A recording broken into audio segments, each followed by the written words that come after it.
Hello everyone, how are you all doing? I hope all of you are doing great. So in this video, we are going to revise all the chapters which are going to come in your examination. Chapter number 7 of your class 7th new NCERT of Science, Curiosity. Chapter number 8 and chapter number 9. Chapter number 7, Heat Transfer in Nature. Chapter number 8, Measurement, Time and Motion. And 9th, Life Process in Animals. ये तीनों chapter का revision देख लेते हैं one shot और exam based questions पे practice कर लेंगे. इसके बाद आपको कोई और एक्स्ट्रा रिविजन की जरूरत नहीं है. ध्यान से इसको 2-3 बार देख लीजिएगा, हो जाएगा. और भी कोई चैप्टर आ रहा है तो बता दीजिए ताकि मैं उसकी भी वीडियोस बना दूं. और इस वीडियो के एंड में मैं प्लेलिस्ट दे दूंगी तो वन शॉट रिवीजन का, तो आप वहां से सारे चैप्टर्स देख सकते हैं. ओके, सो चलिए स्टार्ट करते हैं. So let us just start with summary of class chapter number 7. सबसे पहले introduction. Pema and Palden discuss why some places are hot like Kerala and some cold like Sikkim. कोई जगह हॉट क्यों है, गर्म क्यों है, कोई ठंडा प्रदेश क्यों है, वो बच्चों ने डिस्कस किया. उनके ग्रैंडफादर ने एक्सप्लेन किया कि इक्वेटर से जो दूरी होती है या समुद्री जो कोस्ट लाइन है उससे जो दूरी होती है और सन का जो हीट है कहाँ पर कैसे आ रहा है, उससे टेम्परेचर इफेक्ट होता है किसी भी रीजन का. मेटल्स यूज होते हैं यूटेंसिल्स के लिए क्योंकि ये गुड कंडक्टर होते हैं हीट के. देन हमने क्या पढ़ा था, कंडक्शन ऑफ हीट. सो इसका डेफिनेशन क्या है, conduction of heat, transfer of heat from hotter part of an object to colder part without movement of particles. Conduction, देखो हीट ट्रांसफर हम पढ़ रहे हैं, है ना. सो हीट ट्रांसफर में 3 तरीके के ट्रांसफर्स हमने पढ़े थे. सो पहला हमने क्या देखा था, कंडक्शन. ये यहाँ पर दिया हुआ है. कंडक्शन जब हॉटर पार्ट किसी भी सामान का जो हॉट वाला एरिया है उस एरिया से कोल्डर पार्ट में जब हीट ट्रांसफर होता है तो कंडक्शन के थ्रू होता है. इसमें पार्टिकल्स मूव नहीं होते हैं. एक्टिविटी देखी थी हमने कि heating a metal strip with pins attached. Pin जो है वो फॉल होगी 1 by 1 because wax melts as heat travel. Good conductors like copper, steel, aluminiums जो मेटल होते हैं उन्हें हम गुड कंडक्टर कहते हैं. पुअर कंडक्टर ऑफ हीट को हम इंसुलेटर्स कहते हैं जैसे वुड, ग्लास, क्ले और एयर. एप्लीकेशन क्या है, मेटल यूटेंसिल्स खाना बनाने के लिए जो हम यूज करते हैं और पोर्सिलिन कप्स जो होते हैं टी कॉफी के लिए, जैसे चीनी मिट्टी के जो बर्तन होते हैं उनमें हम इसका हीट ट्रांसफर का कंडक्शन के थ्रू यूज देख सकते हैं. ओके, नाउ नेक्स्ट हमने देखा था role of air and insulation. So woollen clothes जो हम पहनते हैं, गर्म कपड़े, इससे हमारी बॉडी गर्म क्यों रहती है ठंड के समय में, क्योंकि जो एयर है वो इसके अंदर पोर्स में ट्रैप हो जाती है. Since air is poor conductor, इस वजह से हमारी बॉडी से जो हीट लॉस है वो कम हो जाता है. ठीक है. 2 thin blankets are warmer than 1 thick blanket because air trapped between them acts as insulation. आप देखते होंगे कंबल हम ओढ़ते हैं उसके ऊपर मम्मी एक खोल लगा देती है, कवर लगा देती है, या फिर 2 ब्लैंकेट को आप एक साथ ओढ़ रहे हैं तो आपको ठंड कम लगती है. ये इसलिए होता है क्योंकि दोनों लेयर्स के बीच में एयर जो है ट्रैप हो जाती है, उससे हीट लॉस प्रिवेंट होता है. Then in very cold places, जो बहुत ठंडी जगह जैसे हिमालयाज हो गए, यहाँ पर घर जो बनाए जाते हैं लकड़ी से बनाए जाते हैं और मड जो मिट्टी की दीवारें बनाई जाती है ताकि हीट लॉस कम हो. हॉलो ब्रिक्स का एग्जाम्पल मैंने दिखाया था, गर्म और ठंडी जगहों पर बनाई जाती हैं ताकि समर में कूल फील हो और ठंड में गर्मी का एहसास हो, क्योंकि एयर इन हॉल्स में, इन हॉलोज ब्रिक्स में ट्रैप हो जाती है. देन नेक्स्ट हमने देखा कन्वेक्शन. पहला हो गया कंडक्शन, फिर हमने कन्वेक्शन देखा. डेफिनेशन इसकी होगी heat transfer by actual movement of liquid और गैस पार्टिकल्स. लिक्विड पार्टिकल्स और गैस पार्टिकल्स जब खुद मूव होते हैं और हीट ट्रांसफर करते हैं तो उसे हम कन्वेक्शन कहते हैं. एक्टिविटी हमने कब से देखी थी, hot air rises when heated bye a candle making cup rise. Example है स्मोक, धुआं जो होता है, hot air balloons, incense stick, smoke and heated water. धुआं हो गया या जो गर्म एयर होती है बलून्स के अंदर, वो बलून भी ऊपर की तरफ जाते हैं, स्मोक भी ऊपर की तरफ जाते हैं. और जो अगरबत्ती का हमने देखा था कि उसको भी जब हम जलाते हैं तो धुआं ऊपर जाता है, या पानी जब गर्म करते हैं तो उसमें से भी भाप जो है ऊपर की तरफ जाता है. कन्वेक्शन जो लिक्विड में हमने देखा था, हॉट वाटर जो है वो राइज होता है, कूल वाटर जो है वो नीचे की तरफ आता है, इससे कन्वेक्शन करंट बनते हैं. हमने देखा था पानी जब बॉईल होता है तो नीचे से ऐसे पार्टिकल्स मूव होते हैं और इस तरीके का हमने सर्कल देखा था, है ना. ऐसे जैसे गर्म पानी ऊपर गया फिर ऐसे नीचे, इधर से भी ऐसे, है ना. और ये एक तरीके का साइकिल कंटिन्यू होता है. लैंड एंड सी ब्रीज हमने देखे थे. सो डे टाइम में लैंड हीट फास्टर, इधर अगर लैंड है और इधर सी है ठीक है। सो दिन के समय में क्योंकि धूप ज्यादा होगी, टेम्परेचर लैंड एरिया का ज्यादा होता है, तो हवा यहाँ की गर्म है, गर्म हवा ऊपर की तरफ उठती है। अब ऊपर ठंडा होकर और ये हवा फिर नीचे की तरफ आती है। यहाँ सी का, क्योंकि यहाँ पर क्या है, ठंडा है temperature as compared to land, फिर यहाँ से हवा इस तरफ बहती है, इसलिए सी मूव्स, इसे सी ब्रीज कहते हैं। Cool air from sea moves, इसीलिए सी ब्रीज कहते हैं। नाइट के समय में ये अपोजिट हो जाता है, land cool faster, warm air above rises, cool air from land moves in, इसीलिए लैंड ब्रीज कहते हैं। जो हवा जिधर से चल तो उसे हम वही नाम देते हैं। आप ये वाला ना कॉन्सेप्ट चैप्टर का जो मैंने एक्सप्लेनेशन दिया है सेकंड पार्ट में, प्लीज जाकर देखिए, बहुत अच्छे से समझाया है। नाउ नेक्स्ट देखते हैं रेडिएशन क्या होता है। सो रेडिएशन में कोई भी हमें मीडियम नहीं चाहिए, जैसे सन की हीट हम तक आ रही है, बीच में कोई मीडियम नहीं है। So transfer of heat without any medium directly in forms of rays, जब किरणों के माध्यम से कोई चीज ट्रांसफर हो रही है तो उसे हम रेडिएशन कहते हैं। एग्जाम्पल, सन्स हीट रीचिंग अर्थ, फीलिंग वार्मथ नियर फायर, आग के पास हम खड़े होते हैं तो हमारे बीच में कोई मीडियम थोड़ी है, फिर भी हमें गर्मी का एहसास होता है। Utensil cooling bye radiating heat. Now clothing, light colour जो है रिफ्लेक्ट करते हैं हीट को, इसीलिए समर के समय हम वो पहनते हैं, हमें कंफर्टेबल फील होता है। डार्क कलर्स जो है वो हीट को एब्जॉर्ब करते हैं, इसीलिए ठंड के समय में वो हमें गर्म रखते हैं। देन नेक्स्ट हमने देखा था कंबाइंड हीट ट्रांसफर, सारी चीजें कंडक्शन, कन्वेक्शन और रेडिएशन कभी कभी साथ में होती हैं। जैसे heating water in a pan, conduction क्या हुआ, heat pass from flame to utensils, आग से होता हुआ बर्तन है वहां तक हीट पास हुई, फिर उसमें पानी गर्म हो रहा है, पानी के जो पार्टिकल्स है वो मूव होते होते सबको, सारे पूरे पानी को गर्म कर रहे हैं, और रेडिएशन, उसकी जो वार्मथ है अगर आप पास में खड़े रहोगे तो आपको भी फील होगी। ठीक है। Now next is water cycle. Water cycle हमने देखा था, हीट फ्रॉम द सन, सन से जो गर्मी आती है वो पानी जो है ओशन में, लेक्स, रिवर्स में, उसे इवेपोरेशन के थ्रू भाप बना देते हैं। ठीक है। और प्लांट से भी ट्रांसपिरेशन होता है। वाटर वेपर ऊपर जाकर कंडेंस होते हैं, ठंडे होते हैं और क्लाउड्स फॉर्म करते हैं। क्लाउड से फिर बारिश होती है, किसी भी फॉर्म में हो सकती है, रेन, स्नो, हेल, जिसे हम प्रेसिपिटेशन कहते हैं। फिर ये जो बारिश के फॉर्म में पानी नीचे आया है ग्राउंड में अंडर चला जाता है, जिसे इनफिल्ट्रेशन कहते हैं, और ग्राउंड वाटर के फॉर्म में एक्वाफर्स में एक जमा हो जाता है। वाटर साइकिल रीडिस्ट्रीब्यूट होता है, रिप्लेनिश वाटर कंजर्विंग अर्थ टोटल सप्लाई, इससे पानी जो है ऊपर जा रहा है फिर नीचे आ रहा है, तो एक साइकिल कंटिन्यू होता है जिससे अर्थ का जो टोटल वाटर सप्लाई है वो मेंटेन रहे। सीपेज ऑफ वाटर, हमने देखा बारिश का जो पानी आ रहा है धरती के अंदर सीपता है ना, तो उसे हम कहते हैं, उसका सीपेज होता है, सोखती है धरती, उसे इनफिल्ट्रेशन कहते हैं। हमने एक्सपेरिमेंट देखा था क्ले, सैंड और ग्रेवल कि it shows seepage is fastest in gravel and slowest in clay.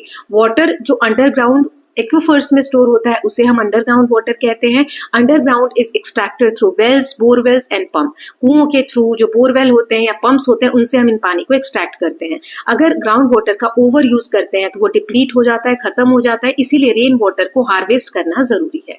Then next हमने देखा था आइस स्तूपास कि किस तरीके से, साइंस और सोसाइटी वाले फैक्ट में देखा था कि लद्दाख में पानी को स्टोर कर लिया जाता है ठंड में bye spraying into air, air में उसके स्प्रे कर दिया जाता है और वो फ्रीज होके कोन शेप्ड का इस तरीके का बन जाता है ना, और फिर उसको बाद में समर में जब वो मेल्ट होता है तो पानी प्रोवाइड करता है फार्मिंग वगैरह के लिए। ओके।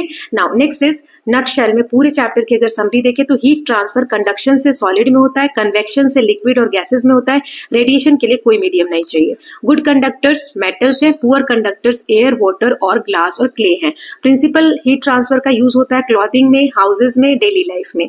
वाटर साइकिल जो है अर्थ का जो बैलेंस है वाटर का वो अर्थ पे मेंटेन करता है। एक्वाफर्स में जो पानी स्टोर होता है उसे ग्राउंड वाटर कहते हैं, इसे हमें कंजर्व करना चाहिए। ओके। सो ये एक चैप्टर की अच्छी से हमने समरी देख ली, पूरा चैप्टर समराइज कर लिया, लेकिन ऐसा नहीं है जो बच्चों ने चैप्टर नहीं देखा होगा उसको ऐसा नहीं कि चैप्टर कवर हो जाएगा, उसे चैप्टर देखना ही पड़ेगा। जिन्होंने देखा है उसको फटाफट ही रिविजन हो जाएगा। नाउ अब ऑब्जेक्टिव क्वेश्चंस मतलब एक्स्ट्रा देखने हैं तो सबसे पहले ऑब्जेक्टिव टाइप के देख लेते हैं। पहला है हीट ट्रांसफर सॉलिड किससे होता है, कन्वेक्शन, रेडिएशन, कंडक्शन या इवेपोरेशन, तो इसका आंसर क्या होगा, कंडक्शन से होता है। फिर पुअर कंडक्टर इनमें से कौन सा है, कॉपर, स्टील, वुड या एल्यूमिनियम। पुअर कंडक्टर बताना है, वुड है। कौन सा प्रोसेस है जिसमें particle actually moves and carry heat, radiation, conduction, convection या रिफ्लेक्शन। सो कन्वेक्शन में जो पार्टिकल्स है वो खुद मूव होते हैं। मेन सोर्स क्या है हीट और लाइट का अर्थ पे, मून, फायर, सन या स्टार। सन जो है मेन सोर्स है हीट का। फिर which type of cloth should we wear in summer, dark colour के, लाइट कलर के, वुलन या थिक सिल्क। सो हमें कैसे कपड़े पहने चाहिए समर के दौरान, सो इसका आंसर है लाइट कलर के। Then why are utensils made of metals, utensils बर्तन जो होते हैं मेटल्स के क्यों बने होते हैं, क्योंकि इसमें they are light in weight, they are shiny, they are good conductors of heat, they do not break, क्योंकि ये good conductor होते हैं heat के। ठीक, देन नेक्स्ट क्वेश्चन देख लेते हैं। The movement of cool air from sea to land, देखो सी से जा रहा है तो इसे क्या कहेंगे? Land breeze, sea breeze, radiation या इवेपोरेशन? सी ब्रीज कहेंगे। Then which of the following not require medium for transfer? Conduction, convection, radiation या इवेपोरेशन? रेडिएशन में हमें किसी मीडियम की जरूरत नहीं होती। गर्म कपड़े, वुलन क्लॉथ्स हमें गर्म रखते हैं, क्यों? They are heavy, they trap air which is poor conductor, they are colourful, they are thick, they trap air, क्योंकि एयर जो है पुअर कंडक्टर है। The process of water seeping in ground is called evaporation, condensation, infiltration या precipitation। infiltration जो पानी छन कर धरती के अंदर जाता है उसे infiltration कहते हैं। ग्राउंड वाटर कहाँ पर स्टोर होता है? पॉन्ड्स में, रिवर्स में, एक्विफर्स में, क्लाउड्स में? एक्विफर्स में स्टोर होता है। Then next is at night the cool air moves from land to sea, sea to land, mountain to valley, equator to poles. रात के समय में कहाँ से हवा बहती है? तो ये हमने देखा था लैंड टू सी। ठीक है, देन नेक्स्ट यहाँ पर देख लेते हैं। The smoke from an incense stick goes up, because जो अगरबत्ती का जो धुआं होता है वो ऊपर की तरफ जाता है, क्यों? स्मोक हैवियर है, hot air rises, wind blows it, या air is still? Hot air जो गर्म हवा होती है वो ऊपर की तरफ जाती है इसलिए। Which of the following prevents extreme temperature in coastal area? Forest, water bodies, mountains and deserts. जो वाटर बॉडीज होती है वो टेम्परेचर को वहां पर कोस्टल एरिया में मेंटेन करती है। Ice stupas are made in Kerala, Ladakh, Rajasthan या गुजरात? कहाँ पर बनते हैं आइस स्तूपास? लद्दाख में बनते हैं। अब फिल इन द ब्लैंक्स देख लेते हैं कुछ। सो चलिए कि करके देखते हैं। The pin closest to flame falls first because dash reaches it earlier. Pin जो पहला वाला था वो जल्दी फॉल होता है, क्यों? क्योंकि हीट वहां पे जल्दी आता है। क्ले और पोर्सिलिन जो कप्स होते हैं that tea or coffee keep tea or coffee hot longer because they are dash of heat, क्योंकि ये हीट के क्या है? पुअर कंडक्टर, ये हीट को ट्रांसफर नहीं होने देते, इसीलिए चाय और कॉफी को देर तक गर्म रखते हैं। Presence of air between two thin blankets keeps us warmer than one thick blanket due to, किस वजह से? इंसुलेशन की वजह से। Then houses in very cold Himalayan region are built with two wooden layers filled with dash to prevent heat loss. दोनों जो wooden layers होती हैं दीवारों की, उस बीच में क्या भर दिया जाता है? Cow dung and mud. When air heated, it expands, become lighter and therefore क्या होता है? Rise up. एयर जब गर्म होती है, हल्की हो जाती है, ऊपर की तरफ उठने लगती है। Then next is the movement of water in a beaker while heating with potassium permanganate shows, कि जो हमने पानी में देखा था कि पोटेशियम परमैंगनेट रखा, उसको गर्म किया तो ऊपर की तरफ जा रहा था। ये ऐसा क्यों होता है? कन्वेक्शन की वजह से, क्योंकि इसमें पार्टिकल्स खुद मूव होते हैं। Then during the day land heats up faster than water causing dash breeze. दिन के समय में कौन सी ब्रीज होती है? Sea breeze. ये ना आपको याद रखने का बहुत सिंपल तरीका है, जो जगह ठंडी होगी उस तरफ से हवा चलेगी। दिन में कौन सी जगह लैंड ज्यादा ठंड होती है कि सी? तो सी है ना, तो सी से हवा चलेगी, इसलिए sea breeze. Then at night land cools faster so leading to the formation of dash breeze. अब रात में लैंड जल्दी ठंडी हो रही है तो कौन सी ब्रीज चलेगी? Land breeze. ठीक है, आई होप ये अब याद रहेगा आपको। Hot utensils cools down after some time because it dash heat to its surrounding. Hot जो गर्म बर्तन होता है वो अगर हम रख दो गैस से उतार कर तो ठंडा हो जाता है, क्योंकि वो रेडिएट करता है अपनी हीट को अपने आसपास। Then a smoke detector is fixed on ceiling because dash air rises. Smoke detector जो होता है घरों में आग से प्रोटेक्शन के लिए लगाया जाता है, वो छत पर लगाया जाता है, क्योंकि जो हॉट एयर होती है वो ऊपर की तरफ उठती है। Then next is wet clothes dry faster on sunny day because sun's heat make dash quicker. क्या होता है? गर्मी के दिनों में जल्दी से कपड़े क्यों सूख जाते हैं? क्योंकि इवेपोरेशन जल्दी होता है। वाटर के 3 स्टेट्स हैं नेचर में, सॉलिड, लिक्विड एंड तीसरा क्या है? गैस, जिसे वाटर वेपर भी कहते हैं। Process by which rain, snow और hail fall from cloud is called, जो बारिश ऊपर से आसमान से नीचे गिरती है उस प्रोसेस को क्या कहते हैं? Precipitation. Water stored underground in aquifers is called ground water. Then in Ladakh cone shaped ice structures that melt slowly in summers are called ice stupas. ठीक है, तो ये हमने देख लिए अपने सारे फिल इन द ब्लैंक्स। अब हम देखेंगे शॉर्ट क्वेश्चन आंसर्स। ठीक है, तो ये टोटल 15 क्वेश्चन आंसर्स हैं, 15 के मैं आंसर करूंगी। यहाँ पर पॉज करके आप लिख सकते हैं, कितने किसको मार्क्स आ रहे हैं वो भी बताएंगे। जो ऑब्जेक्टिव्स अभी हमने डिस्कस किए fill in the blanks and objectives, वो सारे 1-1 मार्क्स के हैं। देखते हैं कितने बच्चों के कितने मार्क्स आते हैं। और ये जो 15 है आप लिखने का ट्राई करिएगा। सभी क्वेश्चन 3-3 मार्क्स के हैं। अपने हिसाब से आंसर मैच करके देखिएगा कितना कौन मैच कर रहा है, और आंसर देके बताइए किसको कितने मार्क्स आ रहे हैं। ओके, चलिए एक एक करके सभी क्वेश्चंस देखेंगे। पहला है कंडक्शन ऑफ हीट क्या होता है, एक एग्जांपल से समझाना है। So conduction of heat is transfer of heat from hotter part to its colder part या ऑब्जेक्ट के कोल्डर पार्ट तक without actual movement of particle. Example, one end of a metal spoon is dipped in hot tea, the other end also becomes hot. अगर आप चम्मच चाय में रखोगे या गर्म किसी भी चीज में रखोगे, थोड़ी देर बाद देखोगे चम्मच का जो ऊपरी हिस्सा है वो भी गर्म हो जाता है. Then why are metals used to make cooking utensils? बर्तन बनाने के लिए खाने के मेटल्स का यूज क्यों होता है? So metals are used for making cooking utensils because they are good conductor of heat. Heat जो है जल्दी से क्विकली स्प्रेड होता है पूरे मेटल में, allowing food to cook faster. Utensils often have plastic और वुडन हैंडल्स, क्योंकि ये पुअर कंडक्टर होते हैं इसीलिए हैंडल्स जो होते हैं वो वुडन होते हैं या प्लास्टिक के होते हैं. देन तीसरा है why are woollen clothes preferred in winter? जो गर्म कपड़े होते हैं ठंड में क्यों पहने जाते हैं? क्योंकि इसमें एयर ट्रैप हो जाती है. They trap a lot of air inside their fibre. Air is poor conductor of heat, इसीलिए हीट लॉस रिड्यूस होता है और हमारी बॉडी जो है आसपास के एरिया से गर्म रहती है. This keeps us warm even in very cold weather. Then why are two thin blankets warmer than one thick blanket? दो पतले कंबल एक मोटे कंबल के कंपैरिजन में ज्यादा गर्म क्यों होते हैं? अगेन वही चीजें हैं, क्योंकि इसमें एयर ट्रैप हो जाती है और ये इंसुलेटर की तरह काम करती है, मतलब एयर को जो हीट को है उसे लूज नहीं होने देती है. Air does not allow heat to pass easily, so body heat remains inside. ये प्रिवेंट करते हैं cold from entering and gives more warmth than a single thick blanket. Okay, now next is how do people in Himalayas keep their houses warm in winter? So चलिए देखते हैं हिमालय में लोग क्या करते हैं, वो अपने हाउसेस को वार्म कैसे रखते हैं. वो जो दीवारें होती हैं उसको दो लकड़ी के पैनल से बनाते हैं और इसके बीच में गाय का गोबर और कीचड़ वगैरह फिल कर देते हैं. सो ये जो दोनों मटेरियल है, चाहे वो काव डंग हो या मड हो, ये पुअर कंडक्टर है हीट के, इससे हीट जल्दी पास नहीं होती. ये प्रिवेंट करते हैं हीट को कि वो बाहर ना निकले घर से ड्यूरिंग कोल्ड विंटर और अंदर ना आए during warm summers. Then next is why does smoke from an incense stick rise upward? जो अगरबत्ती का धुआं होता है वो ऊपर की तरफ ही क्यों जाता है? तो इसका आंसर देख लेते हैं. So smoke from an incense stick rises upward because hot air is lighter than cold air. जो गर्म हवा वो हल्की होती है. When the incense sticks burn the air around it becomes hot, expand and moves upward. आसपास की हवा गर्म होने की वजह से वो ऊपर की तरफ जाने लगती है. This rising air carries smoke particles along with it, making the smoke flow upward. Okay, ये सब समझा चुकी हूँ मैं चैप्टर में, यहाँ समझाने से टाइम वेस्ट होगा. How does convection occur in liquid like water?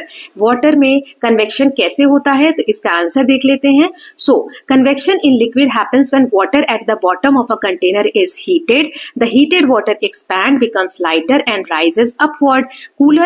Cooler and heavier water at top sinks down. This cycle continues forming convection currents that transfer heat through liquid. पानी गर्म होकर ऐसे ऊपर जाता है फिर नीचे आता है, क्योंकि ऊपर ठंडा रहता है पानी उससे मिक्स होके, फिर ये ऐसे ऊपर जाता है. इस तरीके से साइकिल कंटिन्यू होता है जब तक कि पूरा पानी जो है वो बर्तन का गर्म ना हो जाए. ठीक है. Now next is what are land breeze and sea breeze? So ये अभी मैंने समझाया, फिल इन द ब्लैंक्स में भी देख लेते हैं. So sea breeze and land breeze are caused by different heating rate of land and water. दिन के समय भूमि जो है जल्दी गर्म होती है एज कम्पेयर टू सी, इसीलिए हवा गर्म होकर राइज होती है और कूलर एयर सी से है वो फ्लो होती है, इसीलिए सी ब्रीज कहते हैं. और नाइट में अपोजिट होता है, land cools faster and cooler air moves from land to sea, जिसे लैंड ब्रीज कहते हैं. ठीक है. Then why is it more comfortable to wear light coloured cloth in summer? गर्मी में हमें लाइट कलर के कपड़े क्यों पहनने चाहिए? सो आंसर देखते हैं. लाइट कलर के जो कपड़े होते हैं ये मोर कंफर्टेबल होते हैं समर में, क्योंकि रिफ्लेक्ट कर देते हैं बहुत सारी हीट जो उसमें आती है, इसीलिए हमारी बॉडी को कूल फील होता है गर्म समय में. On the other hand dark colour जो कपड़े हैं वो ज्यादा हीट एब्जॉर्ब करते हैं और हमें गर्म फील कराते हैं समर सीजन में, इसीलिए हमें लाइट कलर के कपड़े पहनने चाहिए. Why does a hot utensils cool down after some time? बर्तन जो गर्म होता है अगर हम गैस से नीचे उतार के रख दे तो वो थोड़ी देर में ठंडा हो जाता है. ऐसा क्यों होता है? Hot utensils cool down after some time because it loses heat to its surrounding. उसका जो heat है वो आसपास के सराउंडिंग में लूज होता है. The utensil transfer heat to nearby area by या through radiation. रेडिएशन के थ्रू. यहाँ पे थोड़ा सा मिसप्रिंट है, यहाँ लिख देती हूँ मैं रेडिएशन. ठीक है. इसी वजह से यूटेंसिल्स जो है ग्रेजुअली कूल डाउन हो जाता है. Then next question is how do large water bodies affect the climate of nearby area? जो बड़ी वाटर बॉडीज होती हैं जैसे सी हो गया, ओशन हो गया, ये आसपास के एरिया के क्लाइमेट को कैसे इंपैक्ट करती है? सो चलिए इसका आंसर देख लेते हैं। Large water bodies, let me change the colour. Large water bodies जो है ये एक्सट्रीम टेम्परेचर से प्रिवेंट करते हैं एरिया को। पानी गर्म होता है, फिर कूल डाउन होता है स्लोली कंपेयर टू लैंड, इसीलिए सी ब्रीज और लैंड ब्रीज जो होते हैं वो मॉडरेट करते हैं क्लाइमेट को डे और नाइट टेम्परेचर्स के accordingly, making them more comfortable to live in. Then water cycle क्या होता है? So here we can see water cycle is continuous movement of water on earth. Water ocean, river और lake से evaporate होता है due to sun heat, फिर condense होता है, बादल बनते हैं, फिर से रेन के फॉर्म में, प्रेसिपिटेशन के फॉर्म में नीचे आता है, and this process redistribute water and maintains earth supply. फिर इनफिल्ट्रेशन क्या होता है? सो पानी जब छन के धरती के अंदर जाता है, infiltration is the process by which rain water seeps through soil and rocks into ground. Rate of infiltration depend करता है कि सॉइल का टाइप कैसा है। फॉर एग्जाम्पल ग्रेवल यानी कंकड़ पत्थर जो होते हैं उसमें पानी जल्दी सीपता है as compare to sand and clay because of particle size and gaps. Then what are aquifers? Aquifers क्या होते हैं? जहां पे ग्राउंड वाटर में पानी स्टोर होता है। They are underground layer of rocks and sediments that store water in the empty spaces और pores. They act as natural storage tanks of ground water. People extract water from aquifers using wells, borewells and hand pumps for drinking, farming and other daily needs. Then what is ice stupa and why is it important in Ladakh? Ice stupa क्या होते हैं और ये लद्दाख में क्यों important होते हैं? So an ice stupa is a cone shaped ice structure built in Ladakh during winter by spraying water into freezing air. पानी को स्प्रे करके हवा में और एक इस तरीके का स्ट्रक्चर क्रिएट किया जाता है जिसे जब गर्मी का समय आता है तो ये पिघलता है और इसको फार्मिंग और डेली यूज की एक्टिविटी के लिए इस पानी को हम वहां के लोग यूज करते हैं। नाउ लॉन्ग आंसर क्वेश्चंस देख लेते हैं। सो यहाँ पर 5 क्वेश्चंस मैंने लिए हैं, ये थोड़े बड़े होंगे इनके आंसर्स, डिपेंड करता है कौन सा आंसर कितने मार्क्स का आ रहा है, उस हिसाब से आप आंसर्स लिखेंगे। तो क्वेश्चन है explain with an activity how conduction of heat takes place in solid. Activity से हमें बताना है कि कंडक्शन में हीट जो है वो सॉलिड में कैसे ट्रांसफर होती है। तो चलिए इसका आंसर देखते हैं। सो conduction is the transfer of heat in solid without the actual movement of particle। Activity देखते हैं। एक मेटल स्ट्रिप उसमें फिक्स कर देंगे पिंस को वैक्स की हेल्प से, एक एंड पे हम कैंडल बर्न करेंगे, जो नियरेस्ट पिन होगी वो पहले गिरेगी, उसके बाद फिर अदर एंड पे जो कोल्ड एरिया वहां तक हीट पहुंचेगी और बाकी के पार्टिकल्स गिरेंगे, है ना। Particles transfer heat to neighbouring particles without shifting position. Metals are good conductors so this process is quick. Example a metal spoon in hot tea becomes hot by conduction. तो ये हमने देखा था। नाउ नेक्स्ट क्वेश्चन देख लेते हैं। तो second है यहाँ पर describe steps by steps how convection helps in heating water in beaker. पानी जो गर्म होता है वो स्टेप बाय स्टेप बताना है बीकर में किस प्रोसेस से होता है। तो एक तो हम जानते हैं कन्वेक्शन से होता है, लेकिन क्या प्रोसेस है पूरा आपको एक्टिविटी जैसे लिख के बताना है। So convection occurs in liquid and gases through movements of particle. Heat a beaker of water with a candle flame at the bottom. Water at the bottom become hot, expands and rise upward. ऐसे questions में आप images भी बना सकते हो, जैसे ऐसे heat बना दी, स्टोव बना दिया, देन यहाँ पर आप बीकर बना सकते हैं, पानी इसमें गर्म होते हुए पानी यहाँ पे बना सकते हैं, अब नीचे यहाँ पे गर्म होते हुए दिखा सकते हैं। ये इमेज 1 करके लिख देंगे, फिर 2 बना देंगे कि इसमें जो पार्टिकल्स हैं ऊपर राइज हो रहे हैं, ऐसे एरो दिखा देंगे, फिर ये इधर की तरफ डाउनवर्ड आ रहे हैं, ऐसे 3-4 इमेजेस में बता सकते हैं। Cooler water from top move downward to take its place. This cycle of rising hot water and sinking cool water continues. Movement from convection currents inside the beaker. Gradually the entire volume of water become heated, thus heat spread in liquid through actual movement of particle. Okay, now third question देख लेते हैं। So how do land and sea bridge occur. Land breeze और sea breeze कैसे होते हैं, हमें day और night के कॉन्सेप्ट्स में ये बताना है, ठीक है। Explain with help of day and night condition. So चलिए इसका आंसर देख लेते हैं। सो लैंड एंड वाटर ये हीट होते हैं और कूल होते हैं डिफरेंट रेट से। जैसे दिन के टाइम सी ब्रीज होती है, land heat faster than water, air above land rises and after becoming warm, cool air from the sea moves to land creating sea breeze. Night में land faster cool होती है, air from above the sea is warmer and rise, cool air from the land moves the sea creating a breeze. This cycle moderates temperature in coastal areas. Okay, now fourth question is describe the different stages of water cycle and its importance. Water cycle के कौन कौन से stages हैं, उनकी importance क्या है वो बताने हैं। तो चलिए देख लेते हैं। तो सबसे पहले evaporation। इससे सन की जो हीट है वो पानी को वेपर में बदलती है। फिर ट्रांसपीरेशन, प्लांट्स भी वाटर वेपर रिलीज करते हैं हवा में। फिर कंडेंसेशन, ये जो वाटर वेपर है चाहे वो इस प्रोसेस से हो चाहे इस प्रोसेस से, ये ठंडा होता है ऊपर जाकर और बादल बनते हैं। फिर प्रेसिपिटेशन, ये बादल जो है रेन लाते हैं किसी भी फॉर्म में, चाहे स्नो हो, हेल हो, रेन हो, राइट, इसे प्रेसिपिटेशन बोलते हैं। देन इनफिल्ट्रेशन, ये जो पानी आता है रेन वाटर, ये अंडरग्राउंड सीप होता है, धरती के अंदर जाता है, ये ग्राउंड वाटर क्रिएट करता है। तो इंपॉर्टेंस क्या है, वाटर साइकिल का इंपॉर्टेंस क्या है, ये पानी को रिप्लेनिश करता है रिवर्स में, लेक्स में और एक्वेफर्स में, और अर्थ पे जो टोटल वाटर सप्लाई है, जो डिस्ट्रीब्यूशन है, उसे कंजर्व करता है और एक बैलेंस बनाकर रखता है। Now last question is, why is underground water getting depleted? धरती के अंदर का पानी खत्म क्यों हो रहा है? कुछ ऐसे मेथड बताइए जिससे हम पानी को कंजर्व कर सके और ग्राउंड वाटर को रिचार्ज कर सके। तो इसका आंसर देख लेते हैं। सो ग्राउंड वाटर डिप्लीट क्यों हो रहा है, खत्म क्यों हो रहा है? एक तो ओवर एक्सट्रैक्शन हो रहा है खेती के लिए और ड्रिंकिंग पर्पस के लिए, पॉपुलेशन बढ़ रही है तो पानी की डिमांड भी बढ़ रही है, इनफिल्ट्रेशन कम हो रहा है क्योंकि शहरीकरण हो गया, रोड जो है वो कंक्रीट के हो गए, तो पानी कैसे है धरती सोखे अंदर, फॉरेस्ट हम कट कर रहे हैं, नेचुरल रिचार्ज कम हो रहा है। फिर कंजर्वेशन के मेथड्स पूछे थे, तो रेन वाटर को हार्वेस्ट करने से हम रेन वाटर स्टोर कर सकते हैं, रिचार्ज पिट बनवा सकते हैं जो एक्वीफर्स को रिफिल करने के लिए, more trees we can plant to improve infiltration, using water carefully and avoiding wastage, और conserving ground water ensures a sustainable supply for future. आगे आने वाली जनरेशन के लिए भी भरपूर मात्रा में पानी हो अगर हम कंजर्व करते हैं ग्राउंड वाटर को, तो ये इससे इंश्योर होता है। सो इसके साथ हमने चैप्टर नंबर 7 का रिवीजन कंप्लीट कर लिया है। Now let us just move ahead with the chapter number 8, इसका रिवीजन और क्वेश्चन आंसर्स प्रैक्टिस कर लेते हैं। सो सबसे पहले हमने पढ़ा था मेजरमेंट ऑफ टाइम, टाइम को नापते कैसे हैं। So long ago humans observe natural repetitive events such as sunshine, sunset, moon phases and seasonal changes to keep track of time. पुराने समय में जो मनुष्य है वो कैसे टाइम को ऑब्जर्व करता था, वो एक कोई भी मूवमेंट जो रिपीटेशन में हो रहा है, जैसे रोज सुबह सूरज निकलता है, शाम को सूरज डूबता है, तो वो सारा इवेंट, जैसे सुबह हो गई, शाम हो गई, तो ये एक टाइम का मेजरमेंट हो गया।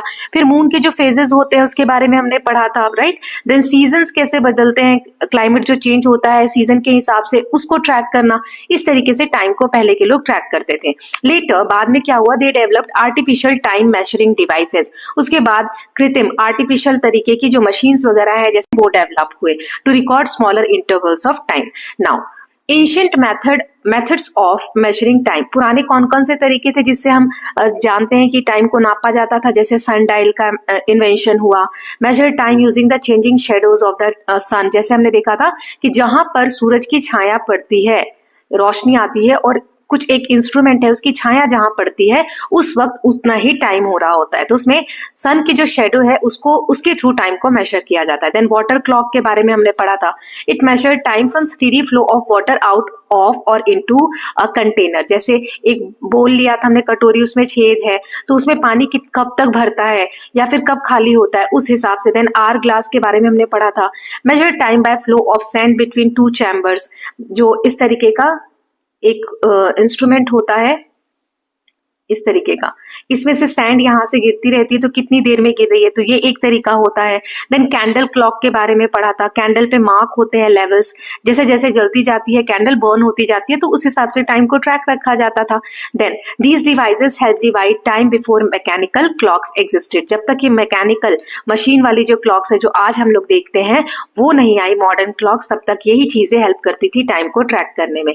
देन मॉडर्न टेक्नोलॉजी के बारे में हमने पढ़ा था कि कैसे टाइम कीपिंग में हेल्प करते हैं। So as societies advanced and travel increase, more accurate clock became necessary, बहुत ज्यादा एक्यूरेट क्लॉक्स अब आने लग गई। मैकेनिकल क्लॉक्स जो है improve greatly after invention of pendulum clock. Pendulum इस तरीके का हमने देखा था कि यहाँ पे बॉब होता है और वो ऐसे हमने देखा था ऑसिलेशन होता है जिसके थ्रू टाइम नापा जाता है। तो जब इसका इन्वेंशन हुआ इन 17th सेंचुरी, उसके बाद बहुत ज्यादा एक्यूरेसी जो है वो डेवलप हो गई।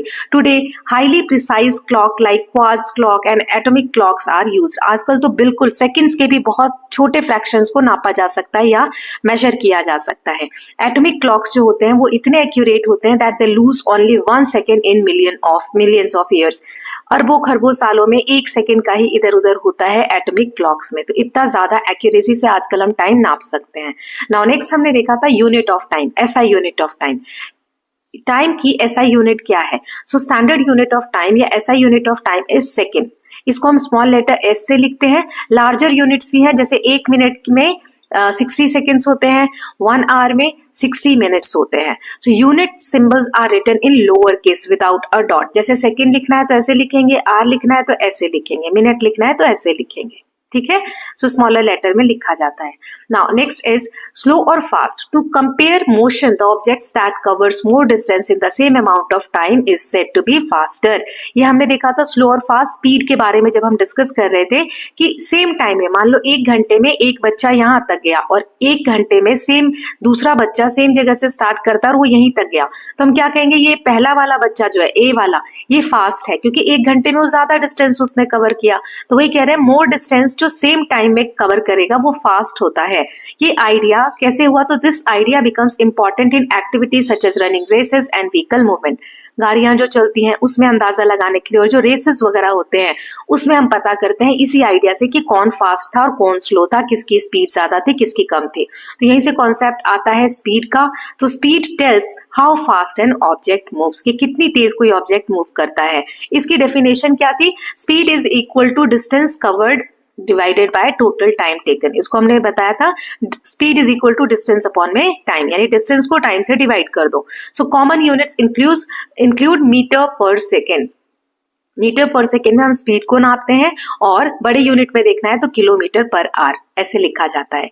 सिंस स्पीड में चेंज ड्यूरिंग मोशन, जब मूवमेंट हो रही है तो उसमें स्पीड बदल सकती है, so calculated value often represents average speed. कभी कभी बहुत समय के स्पीड को मूवमेंट को हम एवरेज स्पीड बता देते हैं। जैसे कार चल रही है तो कार जरूरी नहीं है कि हर जगह पे सेम डिस्टेंस कवर करेगी, राइट, कभी बहुत फास्ट हो सकती है कभी स्लो चलेगी। तो ऐसे केस में क्या होता है, हम एक एवरेज स्पीड ले लेते हैं। Okay, now next is relationship between speed distance and time. तो अभी मैंने बताया speed is equal to distance upon में टाइम, ये हमने पहला फॉर्मूला देख लिया। स्पीड जो है डिस्टेंस अपॉन में टाइम होता है। अब डिस्टेंस को यहां रख दो तो टाइम इधर जाएगा मैथ के हिसाब से, speed into time is equal to distance. तो डिस्टेंस क्या होता है, स्पीड इंटू टाइम। ये रहा, एक ही फॉर्मूला आपको ये याद करना है, इससे सारे निकल जाएंगे। और टाइम अब यहां रख दो, स्पीड को इधर ले आओ, तो यहाँ मल्टीप्लाई में तो इधर आके डिवाइड में आ जाएगा। तो time is equal to distance upon में स्पीड या distance divided by speed. So these formulas solve motion based problem such as travel time and vehicle speed. इससे हम स्पीड वगैरह कैलकुलेट कर सकते हैं, टाइम वगैरह कैलकुलेट कर सकते हैं। नाउ नेक्स्ट हमने देखा था uniform and non uniform linear motion. Linear मतलब होता है एक लाइन में चलना सीधा, इसमें यूनिफॉर्म और नॉन यूनिफॉर्म क्या होता है, so when an objects move along a straight path, एक सीधे लाइन में कोई ऑब्जेक्ट चल रहा है तो उसको हम कहते हैं लीनियर मोशन। ओके, नाउ ये दो तरीके के होते हैं। पहला होता है यूनिफॉर्म लीनियर मोशन, इसकी जो स्पीड है वो रिमेन रहती है कांस्टेंट। यूनिफॉर्म मतलब एक जैसी स्पीड, जैसे इतने बड़े रास्ते पर कोई चीज चल रही है, साइकिल चल रही है, कार चल रही है, तो उसकी स्पीड पूरे रास्ते पर यूनिफॉर्म रहेगी, यानी कि कांस्टेंट रहेगी, सेम रहेगी। The objects cover equal distance in equal time interval. मान लो यहां से कार स्टार्ट हुई तो यहां तक अगर वो 1 घंटे में पहुंची है और ये डिस्टेंस है मान लो 1 किलोमीटर, तो अगला 1 किलोमीटर भी वो 1 घंटे में ही पहुंचेगी। तो सेम टाइम में सेम डिस्टेंस कवर होगा, उसे हम कहते हैं लीनियर मोशन। मोशन मतलब होता है मूवमेंट। ओके, नाउ सेकेंड होता है नॉन यूनिफॉर्म लीनियर मोशन। चल तो स्पीड सीधी रही है, जो भी चीज चल रही है मोशन सीधा है, लेकिन नॉन यूनिफॉर्म है, कहीं पर तेज चल रही है गाड़ी, कहीं पर स्लो चल रही है, तो स्पीड्स जो है ये चेंज होती रहती है। Speed keeps changing, unequal distance are covered in equal interval of time. मतलब 1 घंटे में गाड़ी अभी 1 किलोमीटर गई है तो अगले 1 घंटे में हो सकता है आधा किलोमीटर ही जाए या 2 किलोमीटर चली जाए तेज चले तो। ओके, सो ये डिपेंड करता है। So in real life uniform motion is uncommon, so we often use average speed to describe motion accurately. तो रियल लाइफ में ऐसा कहाँ होता है कि एक ही स्पीड में चलती जा रही है कोई चीज, कभी तेज कभी कम हो जाती है, इसीलिए हम एवरेज स्पीड बोलते हैं। ओके, ताकि हम नॉन यूनिफॉर्म लीनियर मोशन या नॉन यूनिफॉर्म मोशंस को दर्शा सकें। Okay, so with this students we are done with the summary. Now let us just do some extra questions. तो सबसे पहले हम ऑब्जेक्टिव क्वेश्चंस देख लेते हैं, एमसीक्यू रहेंगे। इसमें हम टोटल 20 क्वेश्चंस देखने वाले हैं हर पार्ट में। तो सबसे पहले मैं क्वेश्चंस रीड करूंगी, फिर आंसर बताऊंगी, आप चाहें तो बीच में मार्क कर सकते हैं। Okay, so which of the following is SI unit of time. Time की एसआई यूनिट क्या है, आवर, सेकेंड, मिनट या millisecond. Then which ancient device measure time using the sun shadow. कौन सा डिवाइस सन की शेडो यानी परछाई को यूज करके टाइम मेजर करता था, hourglass, water glass, sundial या candle clock. The time taken for one complete oscillation of pendulum is called, जब एक पेंडुलम ऐसे स्पीड को कवर करता है डिस्टेंस को तो उसे हम क्या कहते हैं, speed, time period, cycle time या फ्रीक्वेंसी। देन इसके आंसर देख लेते हैं। तो पहला है सेकेंड, क्या देखा था हमने, ऐसा यूनिट ऑफ टाइम है सेकेंड, जिसे हम स्मॉल लेटर से दिखाते हैं, या मैंने आंसर्स भी एक्सप्लेन कर दिए। Then which ancient device measuring time using sun shadow, तो इसमें हमने देखा था सन डायल, ये शैडो जो फॉर्म होती है सनलाइट से उससे टाइम मेजर करने में हेल्प मिलती है, तो सी इसका आंसर है। Then time taken for one complete oscillation of pendulum is called time period, इसे हम टाइम पीरियड कहते हैं, बी इसका आंसर है। Then next question is fourth, the speed of an object is calculated, formula कौन सा है स्पीड का, time divided by distance, distance into time, distance into divided by time या speed into time. Then what which factor affects the time period of a pendulum, जो time period है pendulum का वो किससे इफेक्ट होता है, mass of the Bob, कि जो वो सर्कल है ये कितना भारी है या हल्का है, या लेंथ ऑफ स्ट्रिंग, ये जो स्ट्रिंग है ये कितनी लंबी है या छोटी है, या shape of the bob, bob किस शेप का है, या colour of the string. A device used in vehicle to measure speed is called odometer, stopwatch, speedometer या थर्मोमीटर। स्पीड नापने का जो डिवाइस होता है उसे क्या कहा जाता है। तो चलिए इनके आंसर्स देख लेते हैं, आई होप आप लोगों ने मार्क कर लिया होगा। तो इसमें फोर्थ का आंसर है, स्पीड का फॉर्मूला होता है distance divided by time, speed is defined as how much distance an object travel per unit time. Okay, so distance divided by time is equal to speed. Now fifth वाला है कि किस चीज से जो टाइम पीरियड है pendulum का ये वो इफेक्ट होता है, तो लेंथ ऑफ द स्ट्रिंग की, स्ट्रिंग की जो लेंथ है वो छोटी है या बड़ी है उससे, तो 20 का करेक्ट आंसर है। Then device used in vehicle to measure speed is called speedometer, उसे हम स्पीडोमीटर कहते हैं, जिससे ये नापा जाता है कि कोई भी जो व्हीकल है वो कितना फास्ट या स्लो मूव कर रहा है। Okay, now seventh question is an object moving equal distance in equal time interval, एक समय में मतलब सेम टाइम में सेम डिस्टेंस कवर कर रहे हैं तो उसको हम कौन सा मोशन कहते हैं, uniform, non uniform, linear, circular या uniform. Then which device measure distance travel by a vehicle, speedometer. अब डिस्टेंस किससे नापा जाता है, ओडोमीटर, स्टॉप वॉच या clock. In real life situation most motion is, real life में सारे मोशन, अधिकतर मोशन कैसे होते हैं, यूनिफॉर्म, स्टेशनरी, नॉन यूनिफॉर्म या सर्कुलर। तो इनके आंसर्स देख लेते हैं। सबसे पहले इक्वल डिस्टेंस इक्वल टाइम में अगर कवर हो रहा है तो उसे हम यूनिफॉर्म मोशन कहते हैं, ठीक है, तो डी वाला इसका आंसर है, मैंने अभी समझाया था समरी में। फिर कौन सा डिवाइस ऐसा है जो डिस्टेंस को नापता है, तो odometer. Okay, then real life situation में यूनिफॉर्म मोशन बहुत कम होते हैं, नॉन यूनिफॉर्म ज्यादा होते हैं, जैसे व्हीकल स्लो डाउन और स्पीड अप। नाउ नेक्स्ट देख लेते हैं 11 से 12 10 से 12 तक के question. Quartz clock work based on sand movement, water flow, vibration of quartz crystal या motion of pendulum. Quartz clock के बारे में हमने पढ़ा था, ये कैसे वर्क करते हैं। जो पेंडुलम है it completes 10 oscillation in 20 second, what is it's time period. 10 oscillation cover कर रहा है एक पेंडुलम क्लॉक या पेंडुलम 20 सेकेंड में, तो उसका टाइम पीरियड कितना है ये कैलकुलेट करना हमने सीखा था वीडियोस में। Then the unit kilometre per hour, ये किसकी यूनिट है, टाइम की, डिस्टेंस की, स्पीड की या एक्सेलरेशन की। तो चलिए आंसर देख लेते हैं। सो क्वार्ट्ज क्लॉक जो है ये क्वार्ट्ज क्रिस्टल का जो वाइब्रेशन होता है उस बेसिस पे टाइम को नापता है, तो C is the correct answer.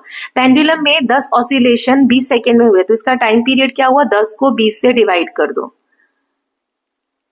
20 को 10 से डिवाइड कर दो, तो यहाँ पे आ जाएगा 2 सेकेंड्स। ये 0 से 0 कैंसिल हो गया तो बचा 2/1 यानी कि 2 सेकेंड्स, तो बी वाला इसका करेक्ट आंसर है। किलोमीटर पर आवर जो है, किलोमीटर पर आवर से हम स्पीड को रिप्रेजेंट करते हैं।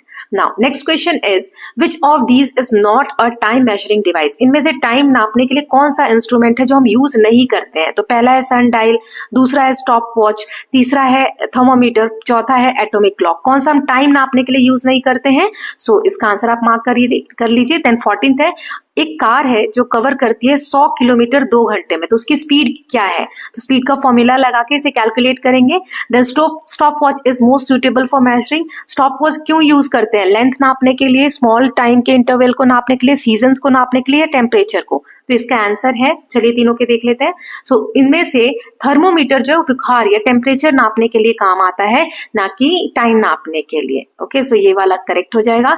100 किलोमीटर 2 घंटे में जा रहे थे, स्पीड का फॉर्मूला क्या होता है, डिस्टेंस अपॉन में टाइम। तो डिस्टेंस क्या दिया हुआ है 100 किलोमीटर और टाइम क्या दिया हुआ है 2 घंटे, तो तो ये 2 से कट करेंगे 50 आ जाएगा, यानी 50 किलोमीटर पर आवर इसका आंसर आ जाएगा। ये यहाँ पे मैंने सॉल्व कर दिया है, तो इसका आंसर है सी वाला। ओके, 13th भी बता दिया। 14th भी, स्टॉप वॉच जो है छोटे जो टाइम इंटरवल्स होते हैं जैसे सेकंड्स, फ्रैक्शन ऑफ सेकंड्स, जो रेस वगैरह होती है उसमें नापने के लिए यूज होता है, तो B is the correct answer. Now 16th to 18th question देखते हैं। Oscillatory motion refers to, oscillatory motion क्या होता है? जो सर्कल में होता है या बैक एंड फोर्थ, मतलब एक जगह से दूसरी जगह जा रहा है इस तरीके से, जैसे हमने पेंडुलम का देखा था। स्ट्रेट मोशन को कहा जाता है या motion with constant direction. Then constant direction मतलब एक फिक्स डायरेक्शन है। Then which clock is most accurate today, आज के समय में सबसे एक्यूरेट क्लॉक कौन सी है? पेंडुलम, क्वार्ट्ज, वाटर या एटॉमिक क्लॉक। देन 18th है, if time increases and distance remain constant, मान लो टाइम बढ़ गया है और डिस्टेंस सेम है, तो स्पीड क्या कहलाएगी? इंक्रीज हुई है, डिक्रीज हुई है, सेम है या बिकम जीरो? देखो डिस्टेंस सेम है और टाइम हमने ज्यादा ले लिया डिस्टेंस को कवर करने में, तो स्पीड कम हुई होगी या ज्यादा हुई होगी? तो चलिए इनके आंसर देख लेते हैं। सो ऑसिलरी मोशन जो होता है बैक एंड फोर्थ मोशन होता है, आगे और पीछे इस तरीके से मूव करता है, तो उसे हम कहते हैं जब repeatedly in a back and fourth pattern में, जैसे पेंडुलम। ओके, देन आज के समय में एटॉमिक क्लॉक सबसे ज्यादा एक्यूरेट टाइम बताती है मॉडर्न क्लॉक्स में। ओके, ये मिलियंस ईयर्स में हो सकता है, एक आध सेकंड इधर उधर हो। टाइम इंक्रीज हो रहा है, डिस्टेंस सेम है, इसका मतलब स्पीड का क्या हुआ है? स्पीड डिक्रीज हुई है, कम हुई है। ओके, डाउन हुई है। नाउ 19th और 20th क्वेश्चन देख लेते हैं। बहुत सारे क्वेश्चंस लिए ताकि आपकी ज्यादा से ज्यादा प्रैक्टिस हो जाए। Okay, now uniform motion can B best describe. Uniform motion क्या होता है? Unequal distance in equal time, constant speed, increasing speed, motion without direction. Uniform मतलब एक जैसा चलते चले जा रहे हैं, तो क्या होगा इसका answer? Then a runner who completes a race in shortest time is slowest, fastest, stationary या यूनिफॉर्म। कम समय में एक रनर ने रेस को कंप्लीट किया, तो उसकी स्पीड क्या है? इसमें से सही टिक करना है। तो चलिए दोनों के आंसर देखते हैं। यूनिफॉर्म मोशन में स्पीड जो है कांस्टेंट होती है, स्पीड चेंज नहीं होती है। ओके, सो ये वाला बी वाला सही है। देन रनर जो जल्दी रेस को कवर करेगा शॉर्टेस्ट टाइम में, तो वो क्या है? फास्टेस्ट है ना। So the one who finish the race in least time has the greatest speed, so they are fastest. Now अब हम fill in the blanks देख लेते हैं। So here you can see, इसमें भी मैंने 20 लिए हैं। So the motion of a pendulum repeating after equal interval of time is called, equal interval time में पेंडुलम जो रिपीट करता है मोशन, उसे क्या कहते हैं? The device use to measure very short time interval accurately is a dash. Then the sand based ancient device use to measure time is called an dash. Sand के basis पे, जो अभी भी मैंने समरी बताते वक्त भी इसको बना के बताया। A runner who covers more distance in same time is said to be moving. Then the larger unit of time commonly used to measure long journey is called dash per hour. तो इनके answers देख लेते हैं पांचों के। सो सबसे पहले pendulum जो रिपीट करता है उसे हम ऑसिलेटरी मोशन कहते हैं। यहाँ पे आप ऑसिलेटरी भर लेंगे। जो टाइम को शॉर्ट इंटरवल नापने के लिए हम यूज करते हैं एक्यूरेटली, वहां पे स्टॉप वॉच आएगा। ओके, देन सैंड बेस्ड जो है उसे हम आवर ग्लास कहते हैं। रनर जो जल्दी ज्यादा डिस्टेंस सेम टाइम में कवर करेगा उसे हम फास्टर कहेंगे, मूविंग फास्टर, वो फास्ट मूव कर रहा है। और लॉन्ग जर्नी या लॉन्ग डिस्टेंस को नापने के लिए किलोमीटर पर आवर यूज होता है और शॉर्ट डिस्टेंस को metre per second. Okay, kilometre की जगह मीटर आ जाता है और आर की जगह सेकेंड आ जाता है। नाउ नेक्स्ट 5 देख लेते हैं। A pendulum clock works on the principle of dash motion. Then the time taken to complete one oscillation of pendulum depends only on the dash of the pendulum. Then किस चीज पे depend करता है? String पे या Bob पे? अभी हमने पढ़ा था। Then when the speed of an object change during motion, the motion is called, speed change हो रही है तो कौन सा मोशन होता है? A wall clock usually measure time in hours, minutes and, जो दीवार घड़ी होती है उसमें क्या क्या नापा जा सकता है? घंटा, मिनट और क्या नापा जा सकता है वो यहाँ बताइए। The device inside a vehicle that measure the total distance travel is called. चलो इनके आंसर देख लेते हैं। सो पेंडुलम क्लॉक ये पेंडुलम मोशन पे वर्क करती है, या ऑसिलरी मोशन यहाँ पर आ जाएगा। ओके, ऑसिलरी आप लिख लीजिएगा। Then the time taken to complete one oscillation of pendulum depends only on the length of the pendulum, length of the string of the pendulum. Then when the speed of an object changes during the motion is called non-uniform. Okay, the wall clocks हम hour, minutes और seconds नाप सकते हैं। Second वाली भी तो घड़ी सुई होती है घड़ी में, है ना। Then the device inside a vehicle, total distance कितना ट्रेवल हुआ है वो हम ऑडोमीटर से नापते हैं।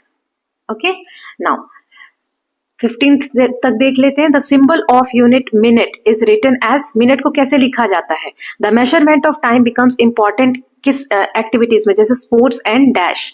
The uniform motion graph always show equal distance covered in equal dash. The earliest clocks were based on natural repetitive events like day and then the flow of water was used to measure time in a device called a dash clock. Water का flow किस में use किया जाता है? सो metre को हम किस तरीके से लिखते हैं? स्मॉल लेटर में MIN लिखते हैं. ओके, तो यहाँ पर आप देख सकते हो इस तरीके से लिखा जाता है. Measurement of time become important in activities like sports और medicine. Then the uniform motion graph, इसमें टाइम इक्वल डिस्टेंस कवर होता है इक्वल टाइम इंटरवल में. अर्लीस्ट क्लॉक जो है वो डे और नाइट के रिपीटेटिव मूवमेंट से या इवेंट से नापा जाता था. फ्लो ऑफ वाटर जो है वो वाटर क्लॉक में यूज होता था टाइम को मेजर करने के लिए. Now 16 to 20th, to calculate speed when distance and time are known, we divide distance by, so speed calculate करने के लिए distance को हम किससे डिवाइड करते हैं? अगर एक ऑब्जेक्ट 100 मीटर ट्रैवल कर रहा है 10 सेकेंड में तो उसकी स्पीड कितनी है? Then in modern clock, the vibrating object used in digital watches is called a dash crystal. ये अभी आया भी था पिछले पार्ट में भी. Then the traveling at a constant speed means covering equal distance in equal. Then atomic clocks are extremely accurate because they work using vibration of dash. इनके answers देख लेते हैं. So distance speed निकालना है तो distance divided by time.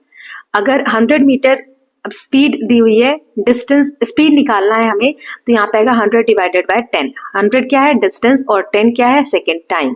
10 से 10 cancel, यानी 10 second इसका आंसर आएगा, 10 मीटर पर सेकेंड. ना मॉडर्न क्लॉक में क्वार्ट्ज क्रिस्टल होता है, वो उसका वाइब्रेशन होता है जिसके थ्रू टाइम को नापा जाता है.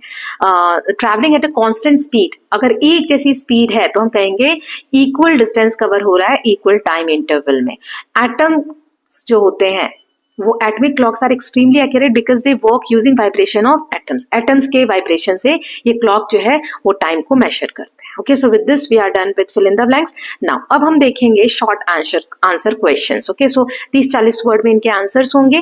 तो यहाँ पर मैं पहले क्वेश्चंस दे रही हूँ, आप पॉज करके लिखने का ट्राई करेंगे, उसके बाद आंसर्स देखेंगे. ओके, सो लेट अस जस्ट सी. 10 ये रहे क्वेश्चंस और 10 ये रहे. ठीक है, तो चलो सबके आंसर्स देख लेते हैं.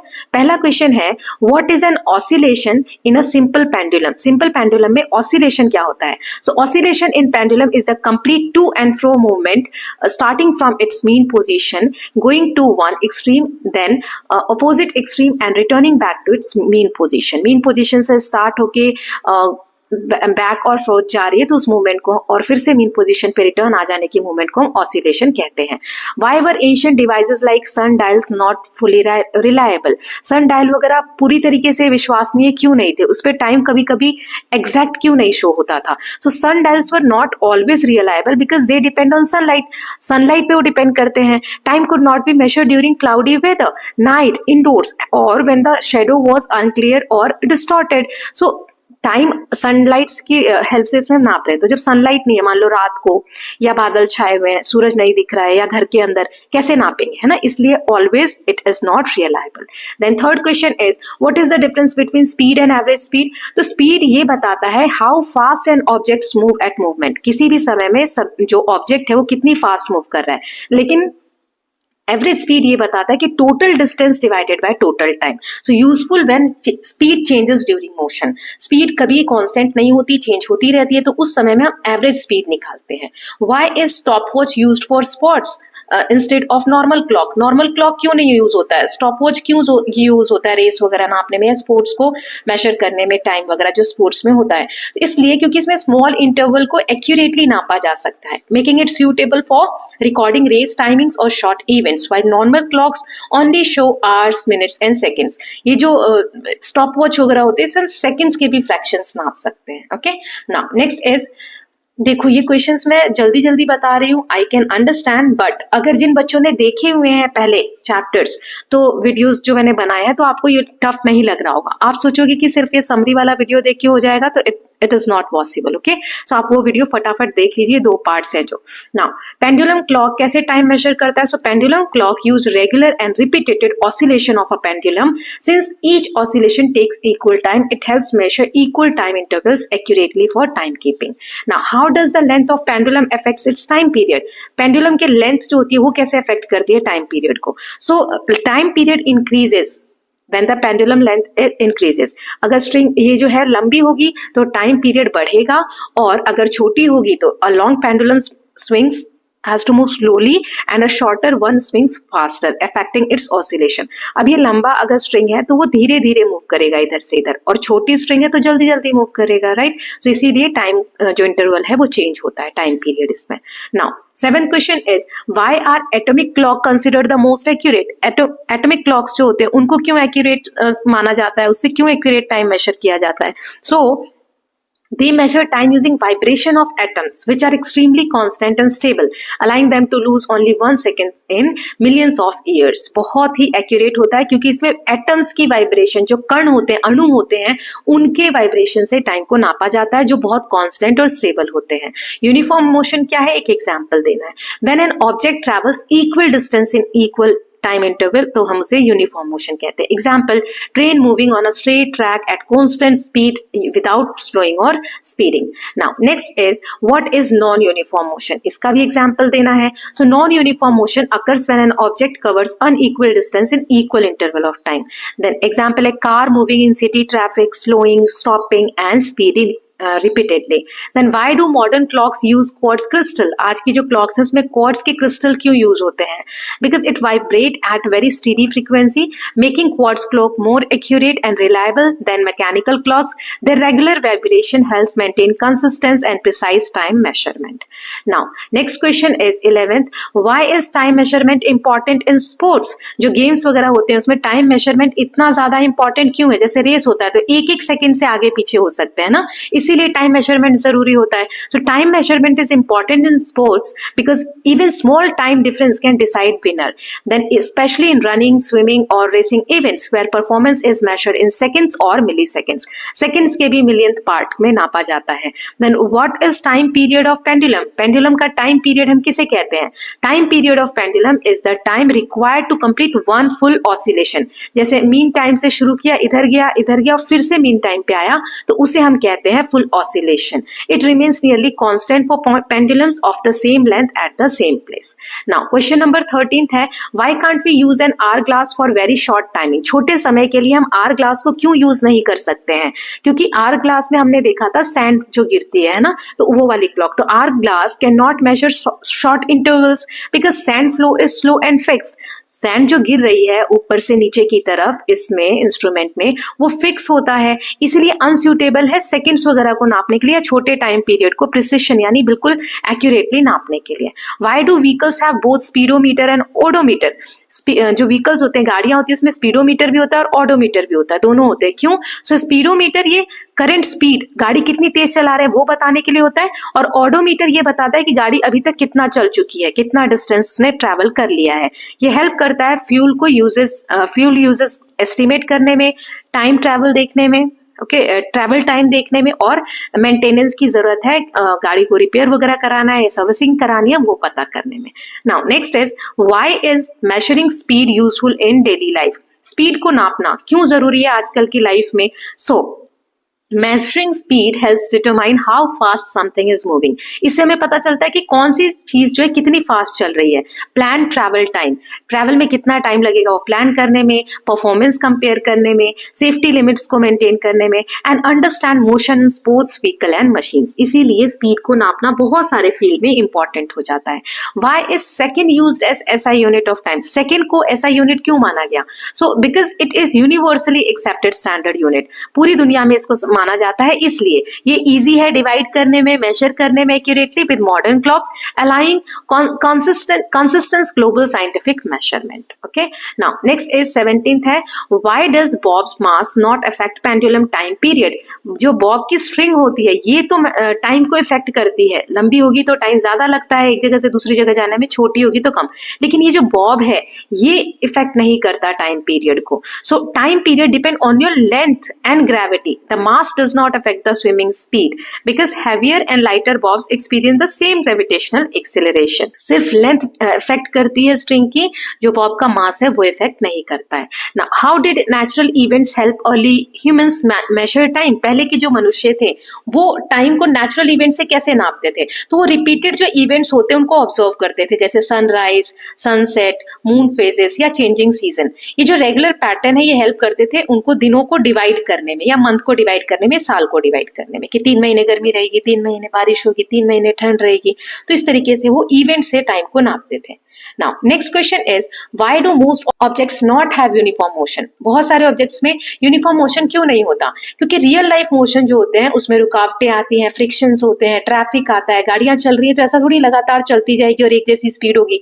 कहीं ट्रैफिक है, कहीं मोड़ आ रहा है, टर्न आ रहा है, तो स्पीड स्लो करनी होगी, तो स्पीड चेंज होती रहती है।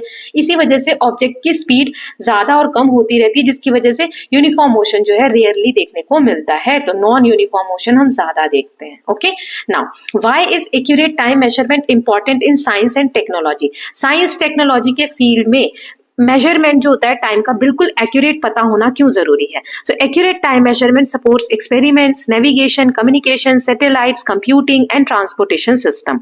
छोटे छोटे टाइमिंग एरर से भी परफॉर्मेंस और कैलकुलेशन डाटा एक्यूरेसी को इफेक्ट हो सकता है, गलत हो सकती है चीजें। Okay, so with this we are done with 20 short answer question. Now we are moving ahead with a long answer question. Okay, so इसमें मैंने टोटल 6 क्वेश्चंस लिए हैं, 6 के आंसर्स मैं बता रही हूँ, जितने मार्क्स का आता है उस हिसाब से आप आंसर्स को मोल्ड कर सकते हैं। ओके, सो पहला क्वेश्चन है, explain how time measurement evolve from natural observation to modern technological method, include examples of ancient and modern time measuring device. Time को मेजरमेंट करने का जो तरीका कैसे इवॉल्व हुआ वो बताना है और डिवाइसेस के एग्जाम्पल भी देना है, पहले के भी और अभी के भी।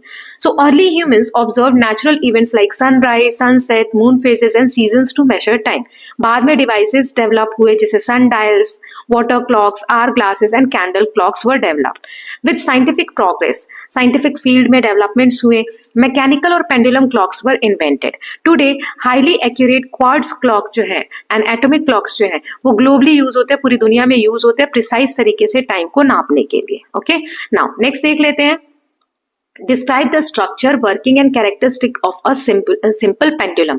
पेंडुलम का हमें स्ट्रक्चर बताना है, वर्किंग कैसे करते हैं, उसकी कैरेक्टरिस्टिक्स क्या है वो बताने हैं, और एक्सप्लेन करना है how an oscillation occurs and how the time period is determined. Oscillation कैसे होता है और टाइम पीरियड कैसे डिसाइड होता है। So a simple pendulum has a string, इसमें एक स्ट्रिंग होता है, एक बॉब होता है, attach to a fix support, एक फिक्स सपोर्ट से अटैच होता है। When pulled and release it swing back and forth due to gravity, gravity की वजह से वो एक जगह से दूसरी जगह मूव करना स्टार्ट कर देता है। वन कंप्लीट स्विंग, एक पूरे जो स्विंग कंप्लीट होता है उसको हम ऑसिलेशन कहते हैं।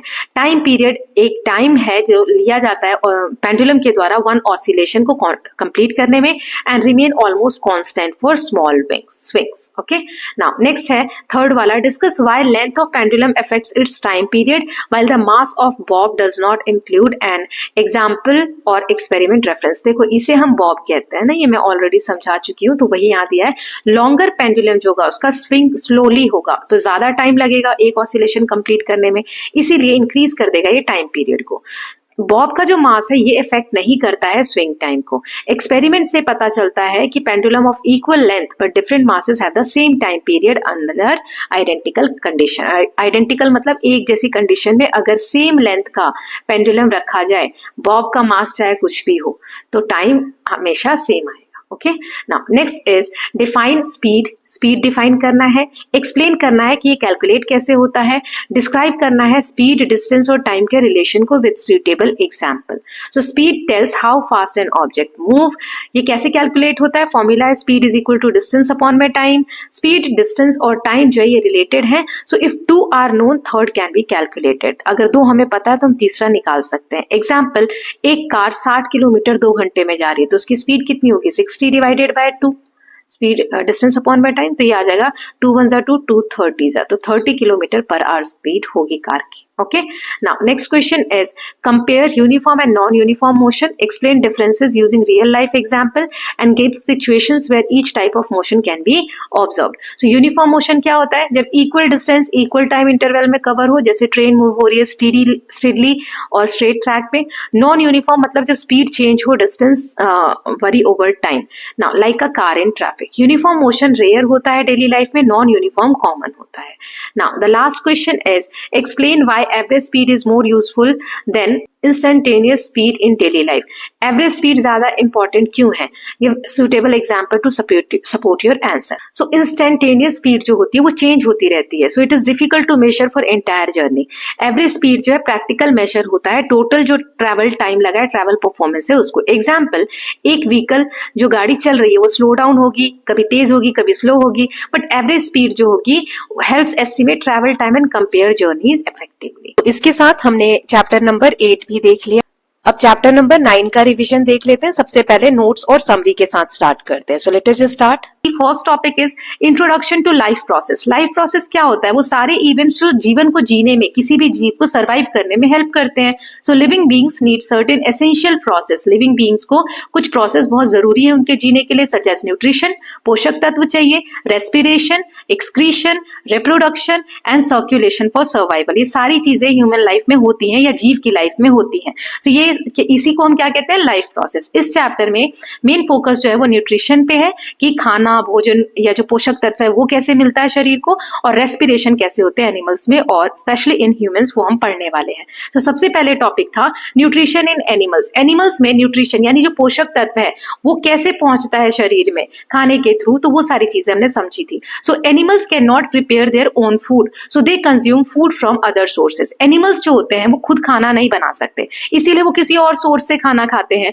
जैसे प्लांट्स वगैरह खाते हैं। जो हर्बीवोर्स होते हैं वो प्लांट्स, लीफ ये खाते हैं, जो कार्निवोर्स होते हैं वो दूसरे जानवरों को मारकर खाते हैं, right. So food contains complex nutrients. Food जो होता है, खाना जो होता है, उसमें कॉम्प्लेक्स न्यूट्रिएंट्स होते हैं जो हमारे शरीर को चाहिए। जैसे कार्बोहाइड्रेट्स कॉम्प्लेक्स है, कार्बोहाइड्रेट ब्रेक डाउन होता है, टूटता है, तो उससे स्टार्च वगैरह जो होता है, जो हमें न्यूट्रिएंट्स चाहिए होते हैं, वो हमारी बॉडी को मिलते हैं। Okay, so carbohydrates, proteins, fat which must be broken down, इनको पहले तोड़ना पड़ता है, ये टूटते हैं, ब्रेक डाउन होते हैं सिंपलर फॉर्म में, तब जाके हमारी बॉडी जो है उसको it can use them. Okay, now next is ये डाइजेशन। जो न्यूट्रिएंट्स अभी मैंने बोला कॉम्प्लेक्स न्यूट्रिएंट्स है, उनको टूटने का काम, खाना जो हमारे शरीर को मिलता है वो कैसे पहुंचता है उसके बारे में अब डाइजेशन इन ह्यूमंस में हम पढ़ेंगे। सो digestion occur inside the elementary कनाल। पूरा मुंह से लेकर और जो हमारा डाइजेस्टिव सिस्टम है पूरा, वो सब एलिमेंट्री कनाल का पार्ट होता है। एक लॉन्ग ट्यूब की तरह होता है जो माउथ से लेके एनस तक ये स्ट्रेच रहता है। As food moves through this canal, digestive juices break it down. जैसे जैसे खाना आगे बढ़ता जाता है इस फूड कनाल में, और डाइजेस्टिव जूस जो होते हैं, मैंने बताया था माउथ में सलाइवा होता है तो वो फूड को ब्रेक डाउन करता है। ऐसे ही पेट में भी जूसेस होते हैं, उसके बाद पेनक्रियास से जूस मिलता है, राइट। तो ये सारे जूसेस क्या करते हैं? खाने को ब्रेक डाउन करने में हेल्प करते हैं। तो हम स्टार्ट करते हैं माउथ के साथ। So food is chewed and broken into smaller pieces by teeth. तो दांत से हम खाने को चबाते हैं और छोटे छोटे टुकड़ों में उसको तोड़ देते हैं, उसे हम मैकेनिकल डाइजेशन कहते हैं। फिर जो लार होता है हमारे मुंह में, सलाइवा जिसे कहते हैं, इसमें एंजाइम्स होते हैं जो खाने में स्टार्च होता है उसको वो तोड़कर सिंपल फॉर्म जो शुगर होता है उसमें कन्वर्ट कर देते हैं। इसीलिए चावल वैसे तो नॉर्मल लगता है, लेकिन जैसे जैसे हम चावल को चबाकर खाते हैं वो मीठा लगने लगता है ना, sweet after chewing for some time. Then अब खाना मुंह में चबाने के बाद फूड पाइप जिसे हम इसोफेगस कहते हैं, उसके थ्रू टंग जो है खाने को, जीभ जो है खाने को पुश करती है उस पाइप में, इसोफेगस में। Food moves down through wave like muscles contractions called peristalsis. इस तरीके से खाना मूव होता है, ऐसा नहीं खाना सीधा आ गया, ऐसे वेव्स जैसा मूवमेंट होकर और नीचे आता है, तो इस मूवमेंट को पेरिस्टालिसिस कहते हैं जो इसोफेगस के अंदर होता है। ये डायग्राम के साथ हमने अच्छे से चैप्टर में समझा हुआ है, तो आप फटाफट पहले दोनों पार्ट रिवाइज कर लीजिए, तब ये वीडियो देखिएगा तो आपको हेल्प होगा। ओके, नाउ स्टमक में खाना आ गया, इसोफेगस से खाना जाकर पेट में आ गया। तो यहाँ पर पेट में डाइजेस्टिव जूस होते हैं, एसिड और म्यूकस होता है। तो ये तीनों चीजें, पहला डाइजेस्टिव जूस, दूसरा एसिड और तीसरा म्यूकस, ये तीनों मिलकर खाने को वहां पर पचाते हैं। एसिड क्या करता है? इसमें से जो हार्मफुल जर्म्स होते हैं, कीटाणु होते हैं, उनको किल कर देता है और प्रोटीन को डाइजेस्ट करने में हेल्प करता है। ठीक है, जैसे हमने माउथ में देखा कार्बोहाइड्रेट से स्टार्च सेपरेट हुआ, स्टार्च से शुगर बना, यहाँ पर प्रोटीन ब्रेक डाउन होता है। Food becomes a semi liquid form. खाना जो है, जो हमने खाया है, उसमें ये लिक्विड की वजह से, जूसेस की वजह से सेमी लिक्विड फॉर्म में आ जाता है। देन खाना उसके बाद स्मॉल इंटेस्टाइन में जाता है जो लगभग 6 मीटर लंबी होती है, ये लॉन्गेस्ट पार्ट होती है। रिसीव्स जूसेस फ्रॉम, अब स्मॉल इंटेस्टाइन में जूस कहाँ कहाँ से आता है? तो लीवर से जो जूस आता है उसे हम कहते हैं बाइल, जो फैट्स को ब्रेक करता है, और पेनक्रियास से जो जूस आता है उसे पेनक्रियाटिक जूस जूस कहते हैं। ये वाला जो टॉपिक है ना, मैंने फर्स्ट या सेकंड पार्ट जिसमें भी ये था इस चैप्टर के, मैंने बहुत अच्छे से समझाया है। I would request you all कि प्लीज वो पार्ट आप जाकर देखिए, ठीक है। तो ये सारे जूसेस को डाइजेस्ट करने में हेल्प करता है। तो आपको क्वेश्चन आ सकता है कि ये जो बाइल जूस है ये किसको ब्रेक डाउन करता है, तो ये फैट के लिए होता है, और पेनक्रियाटिक जूस जो होता है वो सारे फूड टाइप के लिए होता है। देन जो इनर वॉल होती है इसकी स्मॉल इंटेस्टाइन में, उससे फिंगर लाइक स्ट्रक्चर होता है जिसे विली कहते हैं, ये सारे न्यूट्रिएंट्स को ब्लड में एब्सॉर्ब कर लेता है। देन लार्ज इंटेस्टाइन, उससे खाना जो भी है पचने के बाद फिर आता है, जो बचा हुआ खाना है वो सारा लार्ज इंटेस्टाइन में आता है, वहां पर वाटर और सॉल्ट जो खाने में होता है वो एब्सॉर्ब हो जाता है। वेस्ट जो है वो सॉलिड स्टूल बन जाता है, स्टोर होता है रेक्टम में, और फिर हम एनएस के थ्रू इजेशन उसे हम बॉडी से मूव आउट कर देते हैं। Okay, now next is digestion in other animals. बाकी एनिमल्स में कैसे होता है ये तो हमने ह्यूमन बीइंग का पढ़ा। जो रूमिनेंट होते हैं, रूमिनेंट्स वो होते हैं जो खाने को पेट से वापस से मुंह में लाकर और चबाते हैं, पूरे दिन अपने मुंह को चबाते रहते हैं। तो दे स्वेलो पार्शियली च्यूड फूड, पहले वो थोड़ा सा खाने को चबाते हैं और पेट में वो चला जाता है, उसके बाद later return it to the mouth, पेट से वापस उनके मुंह में आता है, वो दोबारा से चबाते हैं। इसको हम रूमिनेशन बोलते हैं। जैसे काउ, बफेलो, गोट है ना, ये लोग मुंह चलाते रहते हैं। तो ये इसलिए होता है क्योंकि खाना इन्होंने थोड़ा ही चबाकर अपने पेट में ले गए होते हैं ये लोग, फिर दोबारा से उनके माउथ में आता है और वो खाना चबा चबा के फिर डाइजेशन होता है। बर्ड्स में having a gizzard where food is crushed with help of swallowed stone since they lack teeth. Birds में दांत नहीं होते हैं, तो जो छोटे छोटे कंकड़ पत्थर वो लोग चुगते हैं, उसके साथ ही जो भी खाना उन्होंने खाया है वो क्रश होता है, पत्थरों के साथ ऐसे रगड़ के साथ वो खाना क्रश होता है। गिजर्ड एक जगह होती है बर्ड्स की बॉडी में, वहां पर ये प्रोसेस होता है। नाउ ये हो गया डाइजेशन।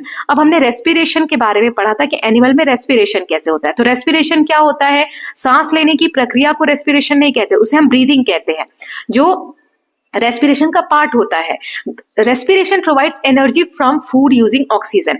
जब हम सांस लेते हैं तो ऑक्सीजन हम बॉडी में इनहेल करते हैं और कार्बन डाइऑक्साइड बाहर छोड़ते हैं। तो जो ऑक्सीजन है वो हेल्प करता है जो भी खाना हमने खाया है उसको पचाने में, तो उसी को रेस्पिरेशन कहते हैं। Respiration provides energy from food using oxygen, ये इंक्लूड करता है breathing and gas exchange. Okay, now next is respiration in humans. तो वही मैंने जो आपको बताया breathing mechanism. Air enters through nostril, nostril से जो हवा है वो हमारे बॉडी में ट्रैवल करती है या एंटर करती है, नेसल पैसेज से होते हुए विंड पाइप से लेकर लंग्स तक जाती है। लंग्स के अंदर एयर जब पहुंचती है तो वहां पे छोटे छोटे एयर सैक्स होते हैं जिसे हम एल्वियोलाई बोलते हैं। इनहेलेशन प्रोसेस होता है जब जिसमें रिब्स जो है, जो हमारे सीने पे जो हड्डियां होती हैं, रिबकेज होता है, वो मूव करता है ऊपर की तरफ, और डायफ्राम जो है वो नीचे की तरफ मूव करता है, जिसकी वजह से बीच में स्पेस ज्यादा होता है, चेस्ट एक्सपैंड होता है।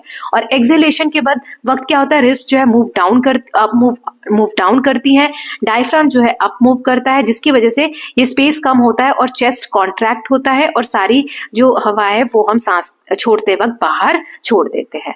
देन रेस्पिरेशन इन ह्यूमन में सेकंड था गैस एक्सचेंज। ऑक्सीजन जो एल्वियोलाई होता है उससे हमारे ब्लड में एंटर करता है, और कार्बन डाइऑक्साइड जो होता है वो from blood it enters alveoli and is exhaled, उसको हम एक्सहेलेशन में बॉडी से बाहर थ्रो कर देते हैं। सेल्यूलर रेस्पिरेशन क्या होता है, ऑक्सीजन हेल्प करती है ब्रेक डाउन करने में ग्लूकोज को, और इससे हमें एनर्जी मिलती है। रेस्पिरेशन के प्रोसेस में हमने यही देखा था, कार्बन डाइऑक्साइड और वाटर भी मिलता है। देन इक्वेशन इसका क्या होगा, ग्लूकोज प्लस ऑक्सीजन, ग्लूकोज के साथ ऑक्सीजन मिलता है तो कार्बन डाइऑक्साइड बनता है, वाटर बनता है और एनर्जी बनती है जो हमारी बॉडी को मिलती है। Okay, now next is respiration in other animals. बाकी के जो एनिमल्स होते हैं उनमें रेस्पिरेशन कैसे होता है तो उसके बारे में यहाँ दिया हुआ है, मैंने यहाँ पे टेबल फॉर्मेट में दे दिया। जैसे मैमल्स वो लंग्स के थ्रू ब्रीथ करते हैं या फिर रेस्पिरेशन करते हैं, जैसे human and cow. Then fish ये गिल्स के थ्रू ब्रीथ करते हैं, फिशेस का एग्जांपल हो गया। एम्फीबियंस जैसे फ्रॉग, ये हमने देखा था जब धरती पे रहते हैं, लैंड वाले पार्ट पे रहते हैं तो ये लंग से, स्किन से ब्रीथ करते हैं, और जब यंग होते हैं, टेडपोल्स होते हैं तो गिल से करते हैं। अर्थवॉर्म का हमने देखा था, उनकी जो स्किन होती है उससे वो ब्रीदिंग प्रोसेस करते हैं। देन सर्कुलेटरी सपोर्ट हमने देखा था कि ब्लड जो सर्कुलेट होती है हमारी पूरी बॉडी में एक जगह से दूसरी जगह, आर्टरीज, वेन्स के थ्रू, तो वो न्यूट्रिएंट्स और ऑक्सीजन को हमारे हर एक सेल में, बॉडी का जो सेल है उसमें ये ट्रांसपोर्ट करती है और वेस्ट को रिमूव करती है। हार्ट जो है वो पंप करता है ब्लड को थ्रू वेसल्स, हार्ट से ब्लड पूरे बॉडी में सर्कुलेट होता है। सो ब्लड, हार्ट और ये जो वेसल्स है है ना, ये हेल्प करते हैं पूरे सर्कुलेटरी मोशन को रन करने में। यहाँ पे की डिफरेंसेस दिए हैं। ब्रीदिंग और रेस्पिरेशन में क्या अंतर है मैं ऑलरेडी आपको बताई। ब्रीदिंग मतलब ये फिजिकल प्रोसेस है जिसमें इनहेल और एक्सहेल होता है एयर। रेस्पिरेशन क्या है, केमिकल ब्रेकडाउन होता है जिसमें ग्लूकोज जो है वो एनर्जी रिलीज करते हैं हमारी सेल के अंदर। सेल क्या होता है, छोटे छोटे सेल्स होते हैं जिससे मिलकर टिश्यू बनते हैं, टिश्यू से मिलकर ऑर्गन बनते हैं और ऑर्गन से मिलकर हमारी बॉडी बनती है। ओके, सो ह्यूमन बीइंग का सबसे छोटा एक फंडामेंटल यूनिट हम बोल सकते हैं बॉडी का, वो होता है सेल। ओके, नाउ इसमें कंक्लूजन क्या है, एनिमल को न्यूट्रिशन और रेस्पिरेशन की जरूरत होती है सर्वाइवल के लिए। डाइजेशन क्या प्रोसेस है जिसमें खाने को हम ब्रेक करते हैं जिससे कि न्यूट्रिएंट्स को हम यूजेबल फॉर्म में कन्वर्ट कर सके। वाइल रेस्पिरेशन क्या करता है, ये ऑक्सीजन यूज करता है एनर्जी रिलीज करने के लिए। किससे एनर्जी रिलीज करता है, फूड से। Different animals evolve different system suited to their environment for respiration and digestion. So ये हो गई चैप्टर की समरी। अब हम ऑब्जेक्टिव क्वेश्चंस देख लेते हैं, उसके बाद शॉर्ट आंसर और long answer, fill in the blanks वगैरह देखेंगे। सो ये एमसीक्यू से स्टार्ट करते हैं। पहला है process of breaking complex food into simpler substances. इस प्रोसेस को हम क्या कहते हैं, एब्जॉर्प्शन, डाइजेशन, इजेशन या excretion. The tube that carries food from mouth to stomach, जो ट्यूब है जो माउथ से स्टमक को जोड़ती है उसे क्या कहते हैं, माउथ से खाना लेकर पेट तक पहुंचाती है। विंड पाइप, गिजर्ड, इसोफेगस या alveoli. Then which substance is responsible for sweet taste of chewed chapati? चपाती जब हम चबाते हैं तो बाद में मीठा टेस्ट आने लगता है, तो किसकी वजह से आता है, प्रोटीन, फैट, शुगर या स्टार्च। तो इनके आंसर देख लेते हैं। पहला है डाइजेशन के प्रोसेस है जिसमें कॉम्प्लेक्स फूड सब्सटेंसेस जो है उसे सिंपलर सब्सटेंस में तोड़ा जाता है। इसोफेगस वो ट्यूब है जो माउथ से लेकर स्टमक तक जुड़ी होती है। देन किस वजह से स्वीट टेस्ट आता है रोटी का चबाने के बाद, शुगर की वजह से। ओके, सलाइवा में एंजाइम होता है जो स्टार्च को ब्रेक डाउन करता है। देखो यहाँ पे स्टार्च भी दिया है तो आपको कंफ्यूज नहीं होना है ना, स्टार्च को ब्रेक डाउन करके शुगर फॉर्म में जब कन्वर्ट होता है इसलिए खाना हमें चबाने के बाद मीठा लगने लगता है थोड़ी देर के बाद। ओके, नाउ नेक्स्ट 3 देख लेते हैं। So food moves down the oesophagus because of, oesophagus से नीचे की तरफ जब फूड जाता है तो किस लिए जाता है, ब्रीदिंग की प्रोसेस से या पेरिस्टालिसिस से, ब्लड प्रेशर से या हार्ट बीट की वजह से। The stomach contain acid mainly to, जो पेट में एसिड होता है वो क्यों होता है, एब्जॉर्ब वाटर को एब्जॉर्ब करने के लिए, हार्मफुल जर्म्स को किल करने के लिए, ऑक्सीजन प्रोड्यूस करने के लिए या फूड को स्टोर करने के लिए। लॉन्गेस्ट पार्ट कौन सा है पूरी एलिमेंट्री कैनाल का, stomach, large intestine, small intestine या लिवर। तो इसके आंसर्स देख लेते हैं। तो ये वाला मूवमेंट पेरिस्टालिसिस मूवमेंट हमने देखा था, इसोफेगस को खाना जो है उसमें रिदमिक वेव लाइक मूवमेंट में नीचे पेट तक पहुंचाता है। स्टमक में जो एसिड होते हैं वो हार्मफुल जर्म्स को किल करने के लिए होते हैं, 20 का आंसर है।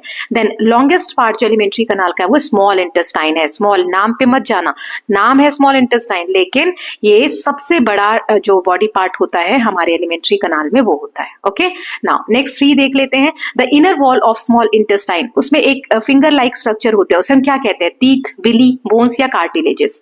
देन द लिवर प्रोड्यूस करता है डाइजेस्टिव जूस, उसको हम क्या कहते हैं, सलाइवा, बाइल, म्यूकस या pancreatic juice. The process of removal of undigested waste from body, जो खाना नहीं पचा या जो काम का नहीं है, जिसमें न्यूट्रिशन नहीं है, जो वेस्ट प्रोडक्ट है उसको हम बॉडी से बाहर रिमूव करते हैं, उस प्रोसेस को क्या कहते हैं, रेस्पिरेशन, एब्जॉर्प्शन, इजेशन या सर्कुलेशन। तो तीनों के आंसर देख लेते हैं। तो सबसे पहले फिंगर लाइक जो क्रिएचर होता है स्मॉल इंटेस्टाइन में उसे विली कहते हैं, ये इंक्रीज करते हैं सरफेस एरिया को और न्यूट्रिशन को एब्जॉर्ब करने में हेल्प करते हैं। लिवर से जो जूस मिलता है इसे बाइल बोलते हैं, which helps break down fats into smaller droplets making them easier to digest. Removal of undigested food is known as egestion, C वाला इसका करेक्ट आंसर है।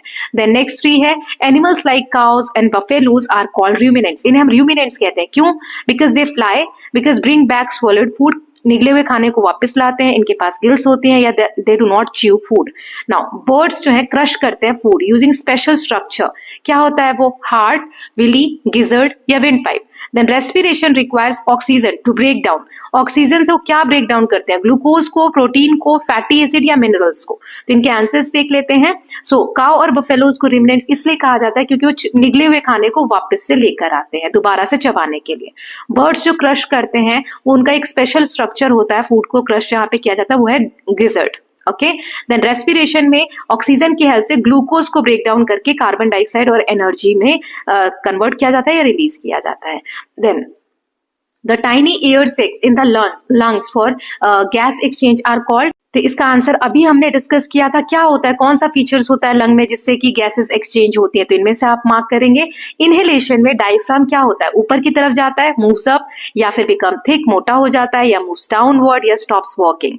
एयर जो हम एक्सेल करते हैं उसमें ज्यादा क्या होता है, ऑक्सीजन होता है। एक्सेल मतलब बाहर की तरफ जब सांस छोड़ते हैं तो उसमें ज्यादा क्या मात्रा होती है, ऑक्सीजन, वाटर, कार्बन डाइऑक्साइड या नाइट्रोजन। चलिए इनके आंसर देख लेते हैं। सो जो छोटी छोटी एयर सैक्स जैसा फीचर होता है उसे हम एल्वियोलाई बोलते हैं। ऐसे हमने देखा था विंड पाइप, ये जब लंग्स में जाता है तो लंग्स में ब्रांचेस की तरह बढ़ जाता है ना, हमारे लंग्स में ब्रांचेस की तरह बढ़ जाता है और इनके एंड में ऐसे एक सैक जैसा क्रिएचर होता है जिसे हम एल्वियोलाई कहते हैं। इनहेलेशन में डायफ्राम जो है सांस अंदर ले रहे हैं तो डायफ्राम नीचे की तरफ जाएगा ताकि उसमें स्पेस जो है वो बढ़ जाए, ठीक है। नाउ एयर वी एक्सेल, उसमें ज्यादा क्या होता है, कार्बन डाइऑक्साइड होता है। सांस जब हम छोड़ते हैं तो उसमें कार्बन डाइऑक्साइड की मात्रा ज्यादा होती है। Now the breathing organ in fish, fish में जो सांस लेने का ऑर्गन है वो कौन सा है? पहला दिया स्किन, गिल्स, लंग्स या स्फेरिकल्स। क्या होता है? टेडपोल्स ब्रीथ थ्रू, टेडपोल्स यानी जो फ्रॉग्स अभी डेवलप नहीं हुए पूरी तरीके से, वो कैसे ब्रीथ करते हैं? स्किन से, गिल्स से, लंग्स से, माउथ से। ब्लड हेल्प करते हैं क्या ट्रांसपोर्ट करने में बॉडी में? Clothes, nutrients and oxygen, bones या लाइट। तो इनके आंसर्स देख लेते हैं। ब्रीदिंग ऑर्गन जो फिश में उसे हम गिल्स कहते हैं। टेडपोल्स जो है वो किससे लेते हैं? गिल्स के थ्रू ब्रीदिंग करते हैं। और जब फ्रॉग्स डेवलप हो जाते हैं, जब वो लैंड पाते हैं तो स्किन से या लंग से जो है ब्रीदिंग करते हैं। ब्लड्स जो ट्रांसपोर्ट करते हैं वो है न्यूट्रिएंट्स और ऑक्सीजन को पूरे बॉडीज में। ओके, नाउ दो क्वेश्चन और हैं। ब्रीदिंग क्या है? केमिकल प्रोसेस है, फिजिकल प्रोसेस है, मैग्नेटिक प्रोसेस या इलेक्ट्रिकल प्रोसेस है?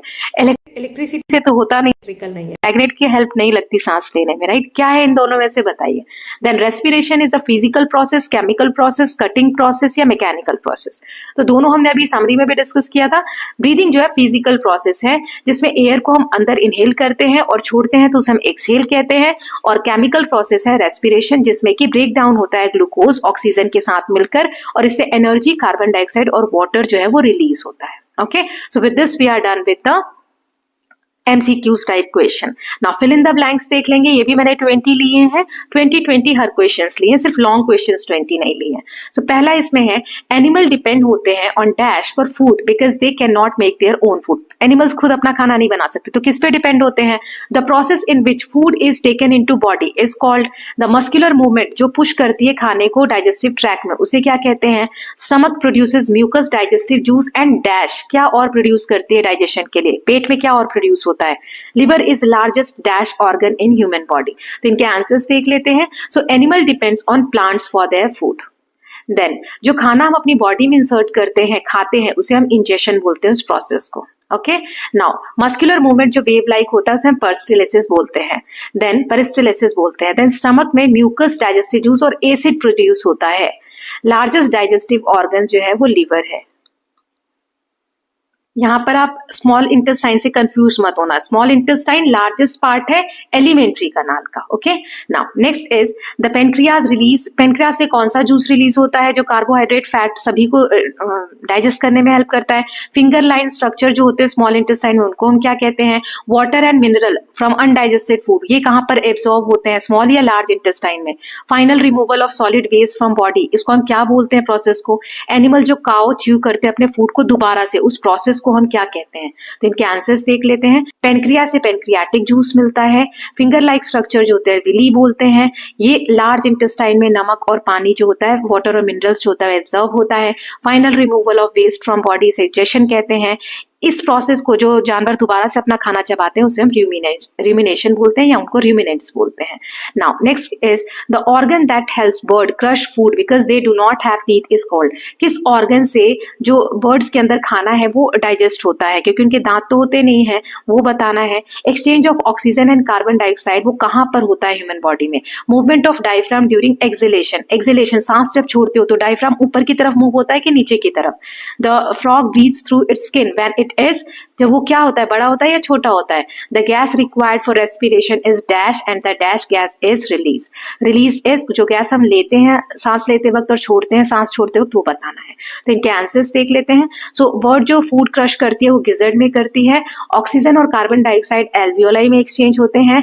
मूवमेंट ऑफ डायफ्राम एक्सक्लेशन में अपवर्ड मूवमेंट होता है. फ्रॉग जो ब्रीथ करता है स्किन से वो अंडर वाटर करता है. Then gas required for respiration is oxygen और released is carbon dioxide. Now next 16th है the equation of respiration. Respiration की इक्वेशन क्या इंक्लूड करती है? Glucose, oxygen, energy, water and dash.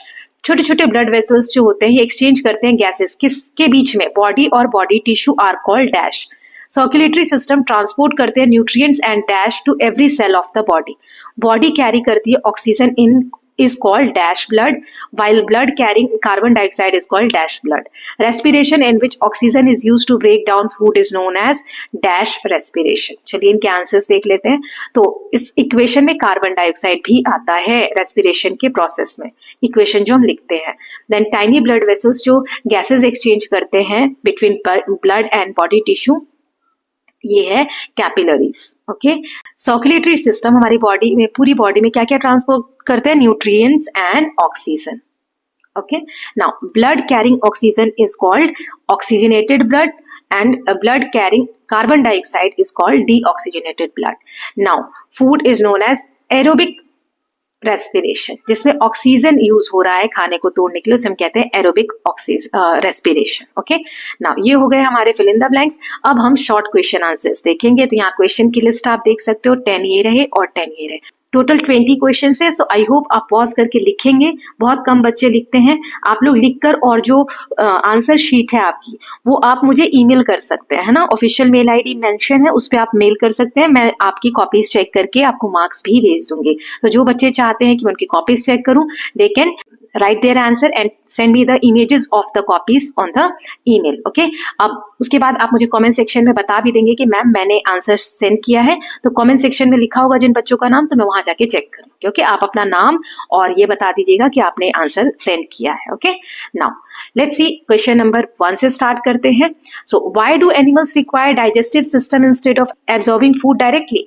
हमारी बॉडी को या एनिमल्स को डाइजेस्टिव सिस्टम की जरूरत क्यों पड़ती है? खाने को एब्जॉर्ब डायरेक्टली क्यों नहीं करते वो लोग? सो एनिमल जो है वो कॉम्प्लेक्स फूड खाते हैं, जिसमें जो न्यूट्रिएंट्स होते हैं वो कॉम्प्लेक्स स्ट्रक्चर में होते हैं, इसीलिए उनको डायरेक्टली एब्जॉर्ब नहीं किया जा सकता. So digestive system break down करते हैं फूड को, ये कॉम्प्लेक्स फूड को सिंपलर फॉर्म में, जैसे शुगर फॉर्म में, एमिनो एसिड, फैटी एसिड, ताकि बॉडी जो है उन्हें एब्जॉर्ब कर सकें and use them for energy, growth and repair.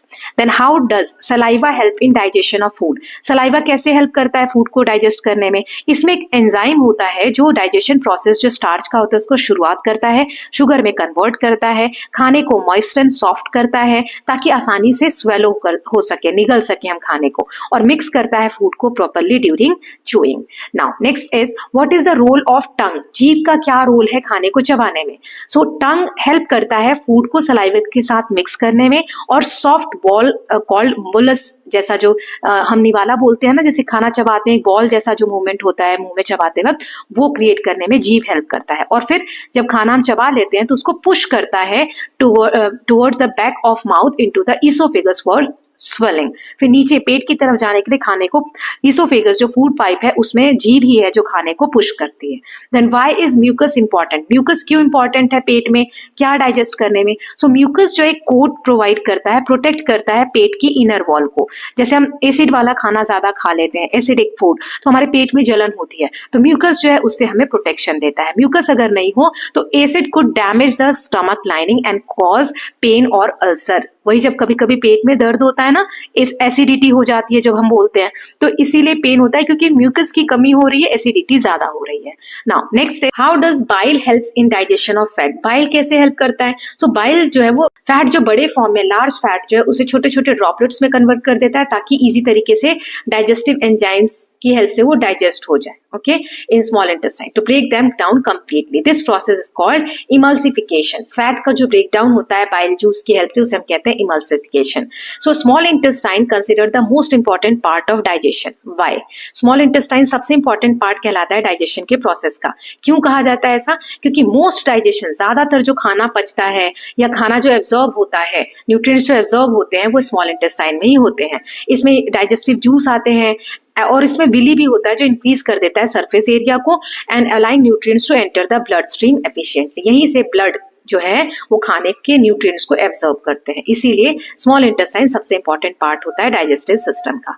Now what happens to undigested food in large intestine? जो खाना जो पचा हुआ नहीं है या नहीं चाहिए, बॉडी को जरूरत नहीं है, वेस्ट जो फूड है अब, वो क्या होता है लार्ज इंटेस्टाइन में? तो लार्ज इंटेस्टाइन क्या करती है, वाटर और मिनरल्स एब्जॉर्ब कर लेती है उसमें से, और बाकी का जो बचा हुआ वेस्ट है वो सेमी सॉलिड फॉर्म में रेक्टम में स्टोर हो जाता है, और जब हमें ऐसा अर्ज होता है तो स्टूल के थ्रू हम बॉडी से बाहर उसको थ्रो कर देते हैं through the process of digestion. Now why do ruminants bring food for chewing? Again, जो रूमिनेंट्स होते हैं जैसे काव हो गई या गोट हो गई, ये खाने को वापस क्यों लाते हैं चबने के लिए? सो रूमिनेंट्स स्वेलो ग्रास क्विकली, वो जल्दी जल्दी घास को खा लेते हैं, बाद में वो खाने को वापस मुंह में लाते हैं ताकि आराम आराम से पूरे दिन उसको चबाते रहें। इस प्रोसेस को रूमिनेशन कहते हैं। ये प्रोसेस हेल्प करता है जो टफ पार्ट होता है प्लांट का, टफ प्लांट फाइबर्स को ब्रेक डाउन करने में और डाइजेशन को आसान करने में। नाउ नेक्स्ट है, how does the gizzard help birds digest food? Gizzard जो बॉडी पार्ट हमने पढ़ा बर्ड का, वो कैसे हेल्प करता है फूड को डाइजेस्ट करने में? तो क्योंकि बर्ड्स के दांत तो होते नहीं, तो ये गिजर्ड क्या करता है, फूड को क्रश करता है मस्कुलर मूवमेंट से, और जो छोटे छोटे कंकड़ वो लोग चबाते हैं बर्ड्स वगैरह, उनकी मदद से ये मैकेनिकली ब्रेक डाउन करते हैं फूड को ताकि डाइजेशन हो सके। Now why must air be inhaled through the nose and not the mouth? हमें सांस जो है अपने नाक से लेना चाहिए, मुंह ओपन करके। जैसे सर्दी जुकाम होता है, नाक बंद हो जाती है तो हम मुंह से सांस लेते हैं, ऐसा क्यों नहीं करना चाहिए? क्योंकि नॉस्ट्रिल में जो छोटे छोटे हेयर होते हैं, म्यूकस होता है, वो डस्ट को, जर्म्स को, डर्ट को वो प्रिवेंट कर लेता है हमारे लंग्स में, हमारी बॉडी में नहीं जाने देता है। हमारे नाक में जो छोटे छोटे बाल होते हैं वो हेल्प करते हैं डर्ट को प्रिवेंट करने में हमारी बॉडी से जाने के लिए। लेकिन ब्रीदिंग जब हम मुंह से करते हैं, सांस जब हम मुंह से लेते हैं, तो ये सारी अनफिल्टर्ड जो हवा है वो हमारे मुंह में जाती है, जिसकी वजह से लंग्स में प्रॉब्लम हो सकती है। Okay, now next is what happens, 11th है, what happens to the diaphragm during inhalation? जब हम सांस अंदर लेते हैं तो रिब केज ये तो ऊपर है और डायफ्राम यहाँ नीचे होता है, तो इसमें डायफ्राम में क्या चेंजेस होते हैं? इनहेलेशन, तो सांस जब आप अंदर ले रहे हो, आप खुद से सोचो, सांस अंदर ले रहे हो मतलब हवा अंदर आ रही है, तो हवा अंदर आ रही है तो उसको स्पेस ज्यादा चाहिए ना स्टोर होने के लिए। तो ये जो डायफ्राम है और यहाँ पे जो रिबकेज बना हुआ है हमारी बॉडी की, है ना, तो ये रिबकेज ऊपर की तरफ उठेगा और डायफ्राम नीचे की तरफ जाएगा, तभी तो यहाँ पे स्पेस बनेगा, है ना। और जब सांस छोड़ते हैं तो ये डायफ्राम ऊपर की तरफ आता है और रिबकेज नीचे की तरफ, जिसकी वजह से बीच में स्पेस कम होता है और सांस जो है हवा जो है सारी हम सांस के थ्रू बाहर छोड़ देते हैं। सो इनहेलेशन, जब हम सांस अंदर ले रहे हैं तो डायफ्राम मूव्स डाउनवर्ड, डायफ्राम नीचे की तरफ चला जाता है और फ्लैट हो जाता है, जिसकी वजह से चेस्ट में स्पेस बढ़ जाता है और उस स्पेस से लंग्स जो एक्सपैंड करते हैं और एयर अंदर आती है। Now why does lime water turn milky when excelled air is passes through it? हमने देखा था लाइम वाटर, चूने का पानी अगर हम लेते हैं और उसमें स्ट्रॉ से पाइप के थ्रू हम फूंकते हैं, अपने मुंह की जो हवा है उसमें डालते हैं, तो वो मिल्की व्हाइट कलर का हो जाता है। क्यों? क्योंकि जब हम सांस छोड़ते हैं, एक्सेल एयर जब सांस छोड़ते हैं, वो वाली जो हवा होती है उसमें कार्बन डाइऑक्साइड ज्यादा होती है। कार्बन डाइऑक्साइड हमें पता है लाइम वाटर के साथ रिएक्ट करता है और व्हाइट मिल्की कलर उसको देता है पानी को, है ना। So it proves that CO2 is present in exhaled air in large amount. Okay, now how does oxygen reach body cells after entering lungs? Oxygen lungs में आई, है ना, ऐसे एंटर होके विंड पाइप से और लंग्स में आई ऑक्सीजन। अब ये बॉडी पार्ट्स में कैसे जाती है? तो हमने देखा था यहाँ एल्वियोलाई होता है, so oxygen moves from alveoli into the blood, blood vessels carry oxygen rich blood throughout the body, delivering oxygen to cells for releasing energy. So blood vessels जो है एल्वियोलाई से ये कैरी करके oxygen को हमारे body parts में पहुंचाते हैं, जिससे कि एनर्जी रिलीज होती है। Now why is respiration necessary for survival? Respiration क्यों जरूरी है सर्वाइवल के लिए? क्योंकि रेस्पिरेशन से एनर्जी रिलीज होती है खाने को ब्रेक डाउन करके, ऑक्सीजन का यूज करके। So energy is required for movement, growth, body repair, thinking and all life function. Then next question is 15th है, why do aquatic animals use gill for respiration? Gills का use क्यों करते हैं aquatic animal? Aquatic यानी वो animals जो पानी में रहते हैं. सो गिल एब्जॉर्ब करता है डिसॉल्व ऑक्सीजन फ्रॉम वाटर. पानी में जो ऑक्सीजन मिला हुआ होता है उसको एब्जॉर्ब करने में गिल हेल्प करता है. जो थिन वॉल होती है उसमें रिच ब्लड सप्लाई होता है जिसकी वजह से गैसेस अलाउ होते हैं pass easily between water and blood. Now how do earthworm breathe without lung? Earthworm की तो लंग नहीं होती है, केचुए जो होते हैं तो वो कैसे ब्रीथ करते हैं? वो अपनी स्किन से ब्रीथ करते हैं ना, उनकी जो मॉइस्ट स्किन होती है उससे ब्रीथ करते हैं. हवा जो आसपास है उसमें जो ऑक्सीजन होती है उसकी जो स्किन है वो उसमें ब्लड वेसल में डिसॉल्व कर लेते हैं, डिफ्यूज कर देते हैं और कार्बन डाइऑक्साइड को डिफ्यूज आउट कर देते हैं, बाहर की तरफ बॉडी से रिलीज कर देते हैं, तो वो स्किन से सांस लेते हैं.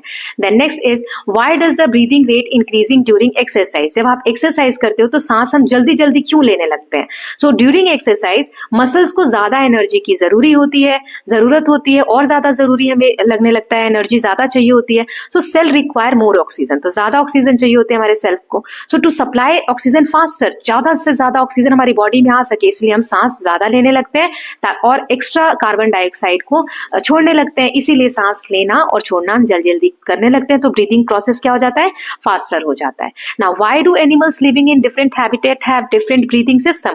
अलग अलग हैबिटेट, अलग अलग माहौल में रहने वाले जो जीव हैं उनकी अलग अलग सांस लेने की प्रक्रिया क्यों है? सो वो अडेप्ट कर लेते हैं ऑर्गन्स, जो उनके ऑर्गन्स है वो अडेप्ट कर लेते हैं breathing organs to their environment, अपने एनवायरमेंट के हिसाब से. जैसे मछलियां जो है गिल्स की हेल्प से लेती है सांस, ह्यूमन बींग्स जो है लंग्स से लेते हैं और अर्थवॉर्म्स जो है अपने स्किन से लेते हैं. Right. Now next is how does the circulatory system support respiration? Circulatory system ही तो हेल्प करता है. कैसे सपोर्ट करता है रेस्पिरेशन के प्रोसेस में? तो ये जो ऑक्सीजन हमने बॉडी में लिया उसको ट्रांसपोर्ट करना लंग्स से पूरी बॉडी में और कार्बन डाइऑक्साइड पूरी बॉडी से वापस लंग्स तक लाना, ये रिमूवल और मेंटेनिंग रेस्पिरेशन साइकिल ये कौन करता है? सर्कुलेटरी सिस्टम ही करता है. Now why is breathing considered a physical process while respiration is a chemical process? Breathing को हम फिजिकल प्रोसेस कहते हैं और रेस्पिरेशन को केमिकल प्रोसेस. ऐसा क्यों? क्योंकि breathing only moves air in and out of body, so it is physical. ये हम फिजिकली परफॉर्म कर रहे हैं, हवा को अंदर ले रहे हैं सांस लेते वक्त और छोड़ रहे हैं सांस छोड़ते वक्त. लेकिन रेस्पिरेशन में बॉडी के अंदर केमिकल प्रोसेस होता है जिसमें खाना जो है वो ग्लूकोज के फॉर्म में टूटता है ऑक्सीजन की हेल्प से और इससे एनर्जी रिलीज होता है, इसीलिए इसको हम केमिकल प्रोसेस बोलते हैं. तो ये टोटल 20 क्वेश्चन थे. शॉर्ट क्वेश्चन हमने देख लिए. नाउ लॉन्ग क्वेश्चन देख लेते हैं. ये मैंने 6 लिए हैं, यहाँ पर आप 6 क्वेश्चंस देख सकते हैं. ट्राई करोगे खुद से लिखने का, फिर आंसर्स देखोगे. ओके. सो पहला देख लेते हैं. हमें कंप्लीट जर्नी बतानी है फूड की ह्यूमन डाइजेस्टिव सिस्टम में, फंक्शंस बताने हर ऑर्गन के. ओके. फूड जो है वो माउथ से एंटर होता है और टीथ इसे चबाते हैं और स्लाइवा से डाइजेशन की शुरुआत होती है. टंग जो है वो खाने को पुश करते हैं इसोफेगस में. किस प्रोसेस से? पेरिस्टालसिस. खाना पेट तक पहुंचता है. पेट में एसिड, डाइजेस्टिव जूस और म्यूकस भी होता है जिसकी वजह से खाना पार्शियली यहाँ पर डाइजेस्ट हो जाता है. फूड फिर स्मॉल इंटेस्टाइन में जाता है जहाँ एंजाइम्स होते हैं, बाइल होता है और पेनक्रियाटिक जूस होते हैं जिसकी वजह से डाइजेशन कंप्लीट होता है. और स्मॉल इंटेस्टाइन में ही फिंगर लाइक स्ट्रक्चर विली होते हैं जो न्यूट्रिएंट्स को ब्लड में एब्जॉर्ब करने में हेल्प करते हैं. फिर वाटर और मिनरल एब्जॉर्ब होता है लार्ज इंटेस्टाइन में और जो वेस्ट होता है वो रेक्टम में स्टोर होता है और एनएस के थ्रू एजेशन के प्रोसेस से बॉडी के बाहर चला जाता है. नाउ नेक्स्ट क्वेश्चन है describe how the stomach and small intestine work together during digestion. Digestion के प्रोसेस में स्टमक और स्मॉल इंटेस्टाइन कैसे मिलकर काम करते हैं, रोल क्या है डाइजेस्टिव जूस जैसे बाइल, एंजाइम और कैसे एब्जॉर्प्शन होता है उसके बारे में बताना है. स्टमक जो है खाने को चर्न करता है, घुमाता है, मिक्स करता है फूड को डाइजेस्टिव जूस के साथ. हाइड्रोक्लोरिक एसिड ये जर्म्स को किल कर देते हैं, डाइजेस्ट करते हैं प्रोटीन को. देन फूड उसके बाद स्मॉल इंटेस्टाइन में जाता है. लिवर वो क्या है, कौन सा जूस देता है इंटेस्टाइन में? स्मॉल इंटेस्टाइन में बाइल, ये फैट को ब्रेक डाउन करता है. और पेनक्रियाज जो है पेनक्रियाटिक जूस देते हैं, एंजाइम्स देते हैं जो कार्बोहाइड्रेट, प्रोटीन और फैट्स को डाइजेस्ट करने में हेल्प करते हैं. स्मॉल इंटेस्टाइन जो है बहुत सारा एंजाइम प्रोड्यूस करता है और एब्जॉर्ब करता है न्यूट्रिएंट्स को विली की हेल्प से ब्लड स्ट्रीम में. ओके. वही प्रोसेस है. चैप्टर देख लेंगे तो आपको और अच्छे से क्लियर हो जाएगा, आंसर लिखने में मदद मिलेगी. नाउ थर्ड क्वेश्चन देख लेते हैं. Explain respiration in human in detail. मनुष्य में रेस्पिरेशन का जो प्रोसेस है उसको डिटेल में बताना है, ब्रीथिंग मैकेनिज्म बताना है, गैसेस कैसे एक्सचेंज होती हैं एल्वियोलाई में वो बताना है और how oxygen is transported to body cells वो भी बताना है. सो एयर जो है नॉस्ट्रिल से एंटर करती है बॉडी में, लंग्स तक जाती है. इनहेलेशन में diaphragm move down and lungs expand. Alveoli oxygen diffuse करता है ब्लड में और कार्बन डाइऑक्साइड को डिफ्यूज करता है आउट। देन ब्लड ट्रांसपोर्ट करती है ऑक्सीजन को सारे बॉडी सेल्स में। सेल में क्या होता है, ऑक्सीजन यूज होता है ग्लूकोज को ब्रेक डाउन करने में ताकि एनर्जी रिलीज हो सके, और कार्बन डाइऑक्साइड जो बनते हैं सेल में वो फिर से ब्लड कैरी करता है बैक टू लंग्स, और एक्सेलेशन यानी एक्सेल जब हम सांस छोड़ते हैं तो उसके थ्रू कार्बन डाइऑक्साइड को हम बॉडी से बाहर थ्रू कर देते हैं through process of acceleration. Now next is compare the breathing mechanism in humans, fish, amphibians, birds and earthworm.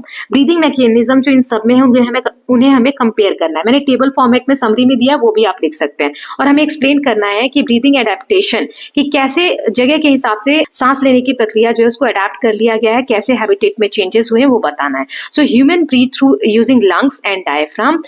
Fish जो ब्रीथ करते हैं गिल्स से एब्जॉर्ब करते हैं डिसॉल्व ऑक्सीजन जो होता है, पानी में जो ऑक्सीजन घुला हुआ होता है, मछलियां जो है गिल्स की हेल्प से एब्जॉर्ब करती हैं। फ्रॉग्स जो है वो ब्रीथ करते हैं through lungs and moist skin. Birds जो है वो लंग्स से ब्रीथ करते हैं और एयर सेक्स से। देन अर्थवॉर्म जो है वो ब्रीथ करते हैं through moist skin. Each type of breathing structure is suited to environment the animals live in. जैसे फिश जो है एम्फीबियन है, एक्वेटिक, यहाँ पर एक्वेटिक कंडीशन है तो उसके हिसाब से उन्होंने एडेप्टेशन किया हुआ है। ह्यूमन बींग्स लैंड पे रहते हैं तो उसके हिसाब से उन्होंने एडेप्टेशन किया हुआ है, राइट। नाउ नेक्स्ट क्वेश्चन देख लेते हैं। Fifth, describe the structure function of alveoli and explain why they are important for respiration. आपको जहां पॉसिबल हो डायग्राम्स भी बनाने हैं, ओके। सभी डायग्राम्स मैंने चैप्टर समझाते वक्त बताए हैं तो आप वहां से लर्न कर सकते हैं। सो एल्वियोलाई का क्या स्ट्रक्चर होता है, फंक्शन होता है, वो बताना है। So alveoli are tiny balloon like air sacs in the lungs. तो पहले आप ऐसे विंड पाइप बनाएंगे, उससे आप यहाँ पर लंग्स बना देंगे, ठीक है। डायग्राम्स बनाने हैं आपको, यहाँ पे ब्रांचेस ऐसे बना देंगे, ओके।